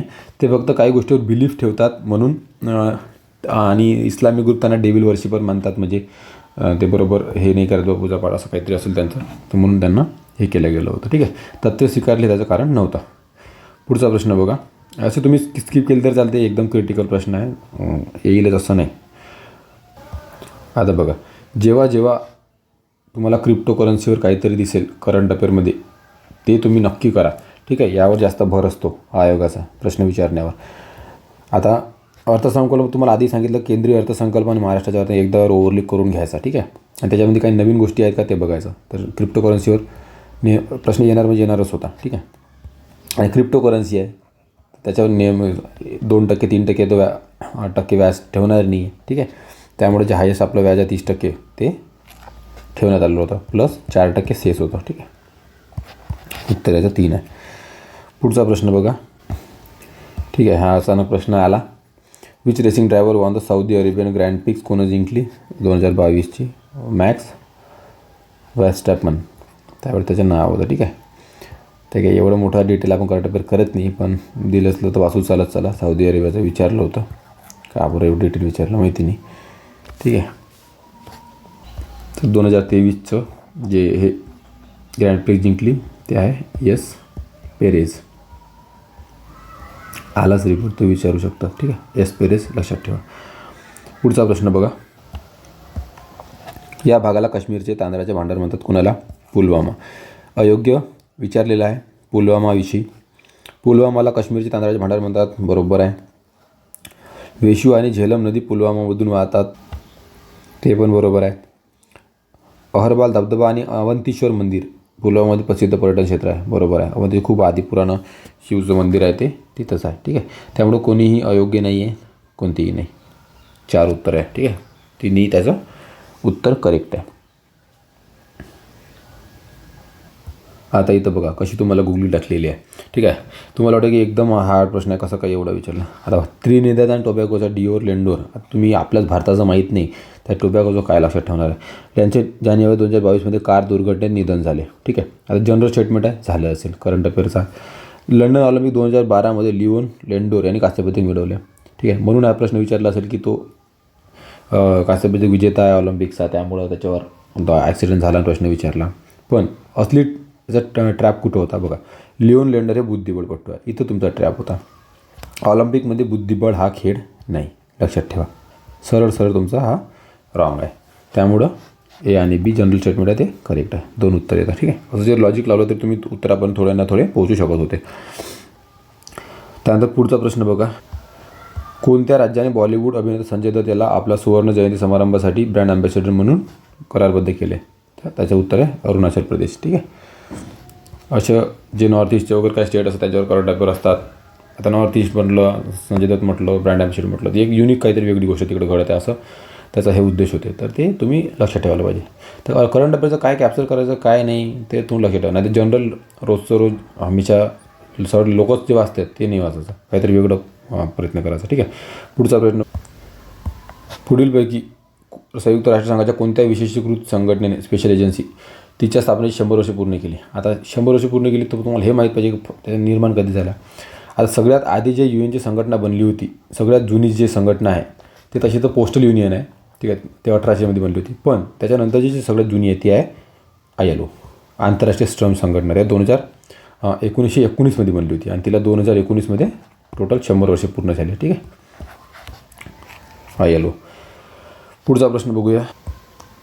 हाही करंटचा प्रश्न होता. पद्मश्री पुरस्कार प्राप्त मिलेना साल्विनी यांचा जन्म इटलीमध्ये झाला होता, ठीक आहे. करेक्ट आहे. त्या प्रत्येक कथ्थकली नृत्यांगना होत्या. त्यांनी पॅरिसमध्ये सेंटर मंडप नावाची नृत्यांगना स्थापन केली होती, बरोबर आहे. भारत सरकारने त्या 2019 पद्मश्री सन्मान केला, हेही बरोबर आहे, ठीक आहे. तिन्ही उदाहरणाची बरोबर होती. तर असं काही थोडंसं विदेशातलं काही असलं बघा, हे युनिक आहे, वेगळं आहे थोडंसं, ठीक आहे. त्यामुळं असे करंट अफेअर तुम्ही करत चला. 84 प्रश्न बघा, ऑस्ट्रेलियाच्या व्हिक्टोरिया राज्यात कार्यालय असणारी पहिली भारतीय बँक कोणती? ठीक आहे. SBIलाच तेवढी ऊत आहे, जिकडं तिकडं जाऊन आपलं ते ब्रांचेस स्थापन करत राहते. आणि SBI जगातली सर्वात मोठी ब्रांचेस असणारी एक त्याची बँक मागं झाली होती, आपण ते करंटमध्ये आपण बघितलं होतं, ठीक आहे. SBI नेहमी करंटमध्ये असत राहते, त्याच्यावर थोडंसं लक्ष दिलं पाहिजे. आता हा प्रश्न इथं का बरं विचारला, देना BOB याचं काय त्याला आयोगाला घेणं. पण SBI हे सर्वसामान्याची बँक म्हणून आपण त्याला मान्यता देतो. आणि SBI सारखी संस्था जेव्हा बाहेर देशात जाऊन आपल्या संस्था स्थापन करते तर नेहमीच ते करंट अफेअरमध्ये राहत असतं, ठीक आहे. पुढचा प्रश्न बघा, भारतीय दंडसंहितेच्या कलम 377मध्ये पुढील कोणत्या विषयाचा उल्लेख केला आहे? ते सर्वांना माहिती आहे, होमोसेक्शुअलिटी त्याच्यामध्ये उल्लेख केलेला आहे. ठीक आहे, पण ते आता कलम रद्द करण्यात आलं, ते तुम्हाला माहीत पाहिजे. हे तर आपल्या संविधानातून रद्द केलं.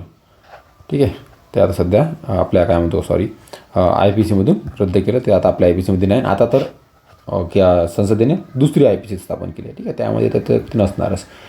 कालच लोकसभेतून, राज्यसभेतून आणि राष्ट्रपतीने त्याला मंजुरी पण दिली आहे. नवीन IPC, CRPC, एव्हिडन्स ॲक्ट, तिन्ही ॲक्ट नवीन बनलेले आहे. ठीक आहे, म्हणजे पुराणे जे आहे ते रद्द होईल. म्हणजे जे आता आपण म्हणत होतो 302 मर्डर, आता 302 मर्डर नाही राहिला. आता 102 काहीतरी कलम बनला आहे मर्डरचं. ठीक आहे, असं म्हणजे करेक्ट नाही माहीत, पण 102 काहीतरी बनलं आहे. ठीक आहे, तर दुसरी संहिता आलेली आहे. बघूया ते आल्यावर त्याचं कलम पुन्हा पाठांतर करावं लागेल. पुढचा प्रश्न बघा. राष्ट्रीय पातळीवर ऑल इंडिया स्टेट्स पीपल काँग्रेसची स्थापना होण्यापूर्वी कोल्हापुरात जनतेची गराणी मांडण्यासाठी खालीलपैकी कोणती संघटना कार्यरत होती? तर याचे उत्तर लोकसभा आहे. ठीक आहे, तेव्हा तिथं नाव त्याचं लोकसभा होतं. लक्षात असू द्या, शाहू महाराजांनी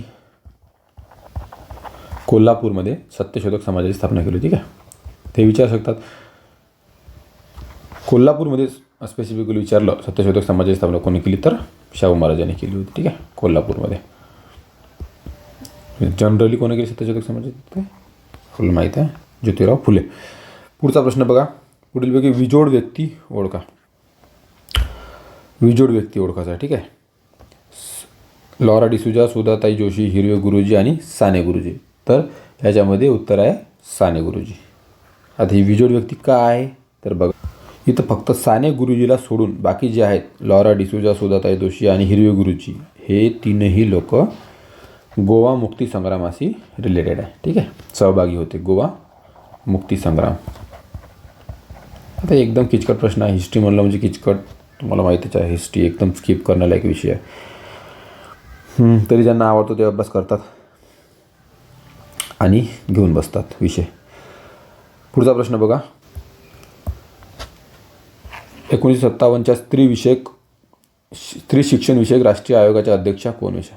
57च्या स्त्री विषयक राष्ट्रीय आयोगाच्या अध्यक्षा त्या होत्या दुर्गाबाई देशमुख. ठीक आहे, दुर्गाबाई देशमुख होत्या, लक्षात असू द्या. दुर्गाबाई देशमुखला आयरन लेडी म्हटलं जात होतं. ठीक आहे, ते विचारू शकता आयरन लेडी कुणाला म्हटलं जात होतं? दुर्गाबाई देशमुखला. त्या कॉन्स्टिट्यूट असेंब्लीच्या मेंबरसुद्धा होत्या. ठीक आहे, कॉन्स्टिट्यूट असेंब्लीच्या मेंबरसुद्धा होत्या आणि त्या फर्स्ट चेअरपर्सन होत्या नॅशनल काउन्सिल ऑन वुमन एज्युकेशनच्या. ठीक आहे, हे आपण आता बघितलं. ठीक आहे, पुढचा प्रश्न बघा. डॉक्टर आंबेडकरांच्या पश्चात कोणते अनुयायी काँग्रेसचे सभासद झाले होते? आता हे कुठं काय करणार आहे रे बा, कुठून वाचणार आहे? एक तर पुस्तकातही भेटत नाही. ठीक आहे, 3 झाले होते, रट्टा मारून ठेवा, आलाच तर हे नव्हतं. ठीक आहे, त्याचे उत्तर 2 आहे. तुम्हाला कुठेही भेटणार नाही, तुम्ही गुगलवर जरी तरी केले तरी. असं आहे आपलं हिस्ट्री. पुढचा प्रश्न बघा. आता हा प्रश्न बघा. मुंबईमध्ये खालीलपैकी कोणत्या 2 ठिकाणी ब्रिटिशांच्या काळात मिठाच्या पेठा होत्या? त्याचं उत्तर आहे भेंडी बाजार आणि वडाळा. वडाळा ठीक होतं, पण भेंडी बाजाराचं नाव कुठे दिसलं नाही, पण आयोगाला कुठं सापडलं तर माहीत नाही. त्यांना आयोगाने भेंडी बाजार आणि वडाळा हे उत्तर दिलेलं आहे. तर लक्षात असू द्या, भविष्यात जर का पुन्हा काही रिपीट झाला प्रश्न, आता हा भरपूरदा रिपीट झालेला प्रश्न आहे. सुरत येथे मानव धर्मसभा आणि मुंबईत परमहंस मंडळीची स्थापना कोणी केली? तर दादोबा पांडुरंग तर्खडकर. आता याच्यातच 2 गोष्टी लक्षात ठेवणे. कोणी स्थापना केली? तर दादोबा पांडुरंग तर्खडकर. पुन्हा हे विचारते की मानव धर्मसभा हे कुठे स्थापन केली? तर ते सुरतमध्ये स्थापन केली. दादोबा पांडुरंग तर्खडकर यांनी परमहंस मंडळी हे कुठं स्थापन केली? मुंबईत स्थापन केली. तर ते हे पण कोरिलेटेड सगळं लक्षात असू द्या. ठीक आहे, तर्खडकरवर भरपूरदा दादोबा पांडुरंग यांच्यावर प्रश्न येत असतात, तर हे तुम्ही सामाजिक सुधारक चांगल्यानं करून ठेवा. पुढचा प्रश्न बघा. उत्तर भारताविषयी तपशिलावर माहिती असलेला तहकीक-ए-हिंद हा ग्रंथ कोणी लिहिला? ठीक आहे, तर तहकीक-ए-हिंद हा कोण लिहिला? अल-बरुनी यांनी लिहिला. ठीक आहे, लक्षात ठेवा. यालाच किताब-उल-हिंद पण म्हणत होते. ठीक आहे, किताब-उल-हिंद. त्याचाच अर्थ होता history of India. History of India. ठीक, अल-बरुनी हा मोहम्मद गजनीच्या कोर्टमध्ये होता. ठीक आहे, महमूद ऑफ गजनी, आपला गजनी नाही, महमूद गजनीच्या कोर्टमध्ये होते अल-बरुनी. त्यांनी हा ग्रंथ लिहिला होता. ठीक आहे, हिस्ट्री ऑफ इंडिया. किताब-उल हक पुन्हा पुन्हा तुम्ही रिपीट करा, लक्षात ठेवा. पुढचा प्रश्न बघू. राजस्थानमध्ये मध्याश्मी युगाची संस्कृती असणारे मोठे ठिकाण कोणते? तर याचं उत्तर आहे बागोर, लक्षात ठेवा. ठीक आहे. पुढचा आता हे बघा, आपल्याला माहिती आहे का नेहमी महाजनपदावर राज्यसेवेमध्ये प्रश्न विचारले जातात. ठीक आहे. आता तुम्हाला इथं साधं एकदम एक जरी माहीत असतं म्हणजे मगधबद्दल आपल्याला माहिती आहे, मगधमध्येच बिंबिसारचा वगैरे राहत होता. ठीक आहे. मगधचं जरी तुम्हाला माहीत असतं की C चं 1 तरी तुमचं डायरेक्ट तुम्हाला उत्तर मिळत होतं. ठीक आहे.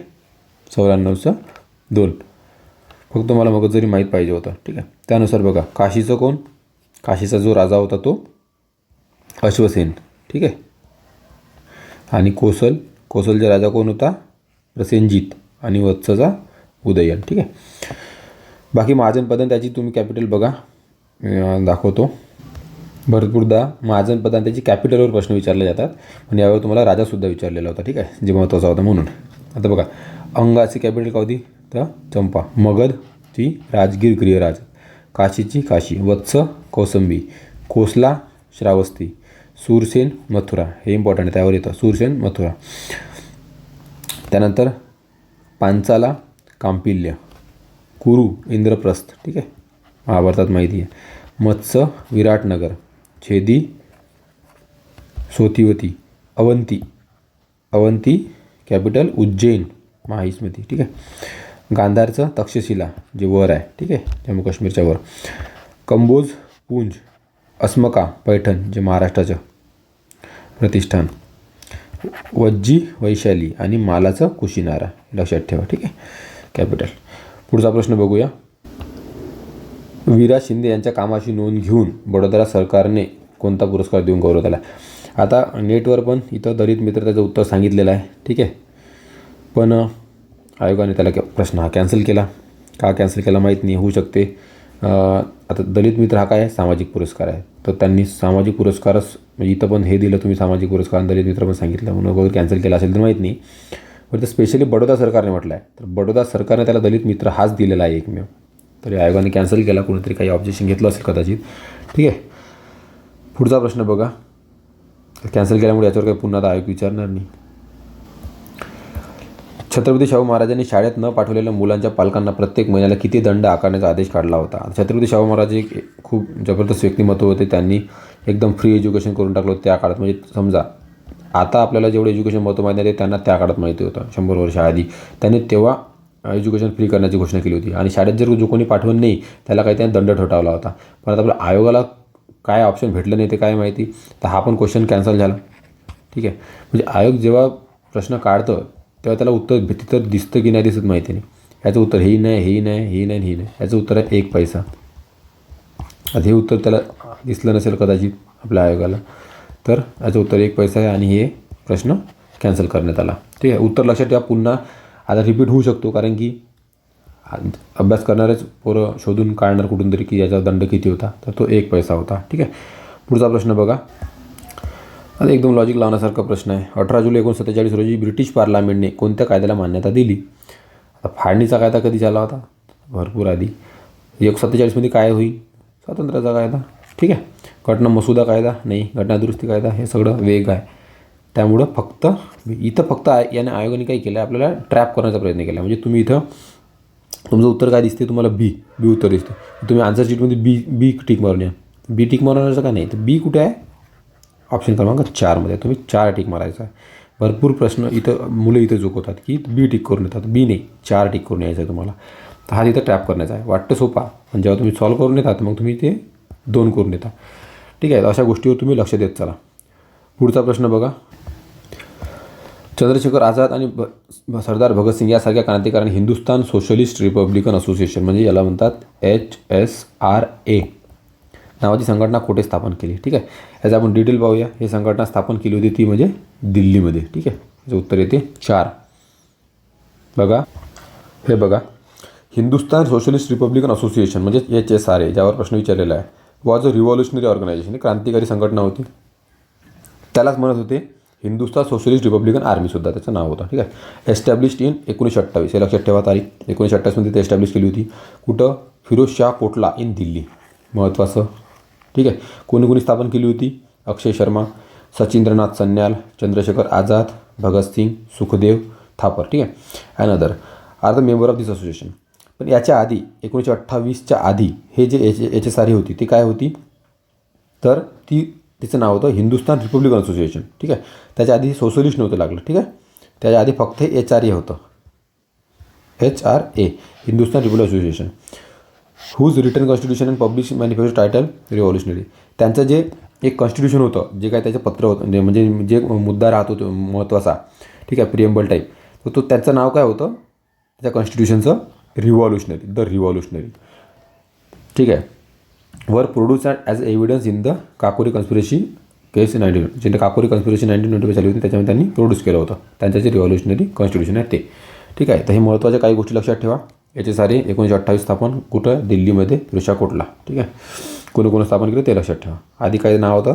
Hindustan republican association. पुढचा प्रश्न बघा. 1957च्या प्लासीच्या लढाईनंतर इंग्रजांनी मीर जाफरला कोणत्या प्रांताचा नवाब म्हणून घोषित केले? तिथंच कुठं करणार आहे? दूर जवळच बंगालमध्ये झालं होतं हे सगळं जे काही आहे ते प्लासी. तर ते बंगालचा नवाब म्हणून घोषित करण्यात आलं होतं. ठीक आहे. त्याच्याबद्दल अतिरिक्त माहिती बघा. Battle of Plassey was fought between the Nawab of Bengal आणि सिराजुद्दौला. कोणाच्या दोन मधामध्ये झालं होतं? नवाब ऑफ बेंगाल सिराजुद्दौला आणि इंग्लिश ईस्ट इंडिया कंपनी. ठीक आहे. सिराजुद्दौला आणि ईस्ट इंडिया कंपनी. तर त्यावेळेस ईस्ट इंडिया कंपनीला कोण लीड करत होतं? Robert Clive. तर असं म्हणू शकतो आपण की हे दोन लढाई झाली होती सिराजुद्दौला आणि रॉबर्ट क्लाईव्हच्या मधामध्ये. It was fought 1757 at Plassey near Murshidabad. Major portion of the 50,000 strong army of the nawab was controlled by Mir Jafar. आपली नवाबची जे सिराजुद्दौलाची आर्मी आहे तर कोण हे करत होतं? हँडल करत होता? तर ते मीर जाफर हँडल करत होता. ठीक आहे. पण यानं मिलीभगत केली होती कुणाशी? रॉबर्ट क्लाईव्हशी. ठीक आहे. म्हणजे जेव्हा युद्ध करायची वेळ आली तेव्हा यांनी युद्धच केलं नाही. यांना हात मिळवणी केली होती रॉबर्ट क्लाईव्हशी, म्हणून युद्धच झालं नाही असं म्हणतात आणि सिराजुद्दौला हारला असं आपण त्याला म्हणतो. आणि याच्या बदल्यामध्ये मग मीर जाफरला रॉबर्ट क्लाईव्हनी बंगालचा नवाब घोषित केलं होतं. ठीक आहे. He was a hand in the gloves with the British. त्याने हात मिळवणी केली होती. He men did not join the battle a crucial time. महत्त्वाच्या वेळी त्याने बॅटलला जॉईन नाही केलं. As a result nawab's men suffered heavy casualty and he himself left the battle field. तो भागून गेला. This was a major blow in the nawab's army which was the result easily defeated by the British. खूप आरामात ब्रिटिशांनी आपल्याला हरवलं होतं सिराजुद्दौलाला. Later the nawab himself was caught and killed. नंतर सिराजुद्दौला पण मारण्यात आलं होतं. आणि मीर जाफर, ज्याचा प्रश्न विचारला आपला, Mir Jafar was instituted as a new nawab of Bengal. ठीक आहे. हा प्रश्न आपल्याला जो विचारला तो. पुढचा प्रश्न बघा. ठीक आहे. Who founded the slave dynasty which rule from the 1206 ते 1290. गुलाम घराण्याची स्थापना कोणी केली म्हणते? तर ती स्थापना केली होती कुतुबुद्दीन ऐबकनी. कुतुबुद्दीन नेहमी कोणाचा गुलाम होते? तर तो गुलाम होता मोहम्मद घुरीचा. ठीक आहे. मोहम्मद घुरीचा गुलाम कुतुबुद्दीन ऐबक होता. त्यांनी 1206 ते 1290पर्यंत ऐबक स्लेव्ह डेनेस्टी रूल केली होती. ठीक आहे. सर्वात आधी हा त्याचा हे होता. तर याचं उत्तर येईल आपलं ओनली सी, उत्तर क्रमांक 4. ठीक आहे. इथं आपला 2022चे प्रश्नपत्रिका विश्लेषण संपलेलं आहे. आशा करतो तुम्हाला आवडलं असेल तर नक्की फक्त सबस्क्राईब करा, जेणेकरून पुन्हा दुसरे ॲनालिसिस म्हणा किंवा आपण बाकी विषयावर डिटेल त्याचा व्हिडिओज वगैरे आणणार आहोत. ठीक आहे. म्हणजे कोणाला क्लास लावणं वगैरे जमत नाही तर त्यांच्यासाठी प्रत्येक विषयाचे आपण व्हिडिओ घेऊन येणार आहोत सोप्या भाषेमध्ये. आणि प्रत्येक एक्झाम करता ते तुम्हाला हेल्पफुल होईल. ते राज्यसेवा असो, कंबाईंड असो की इतर सरळ परीक्षा असो. तर 22 आपण 2021, 2020 आणि तसेच इतर राज्यसेवा आणि कंबाईंडचे प्रश्नपत्रिका विश्लेषण घेऊन येणार आहोत. ठीक आहे. तुम्ही सपोर्ट म्हणून फक्त सबस्क्राईब करा आणि लाईक करा आणि इतर गरजू मित्रांना तुम्ही शेअर पण करू शकता. ठीक आहे. जय हिंद, जय महाराष्ट्र.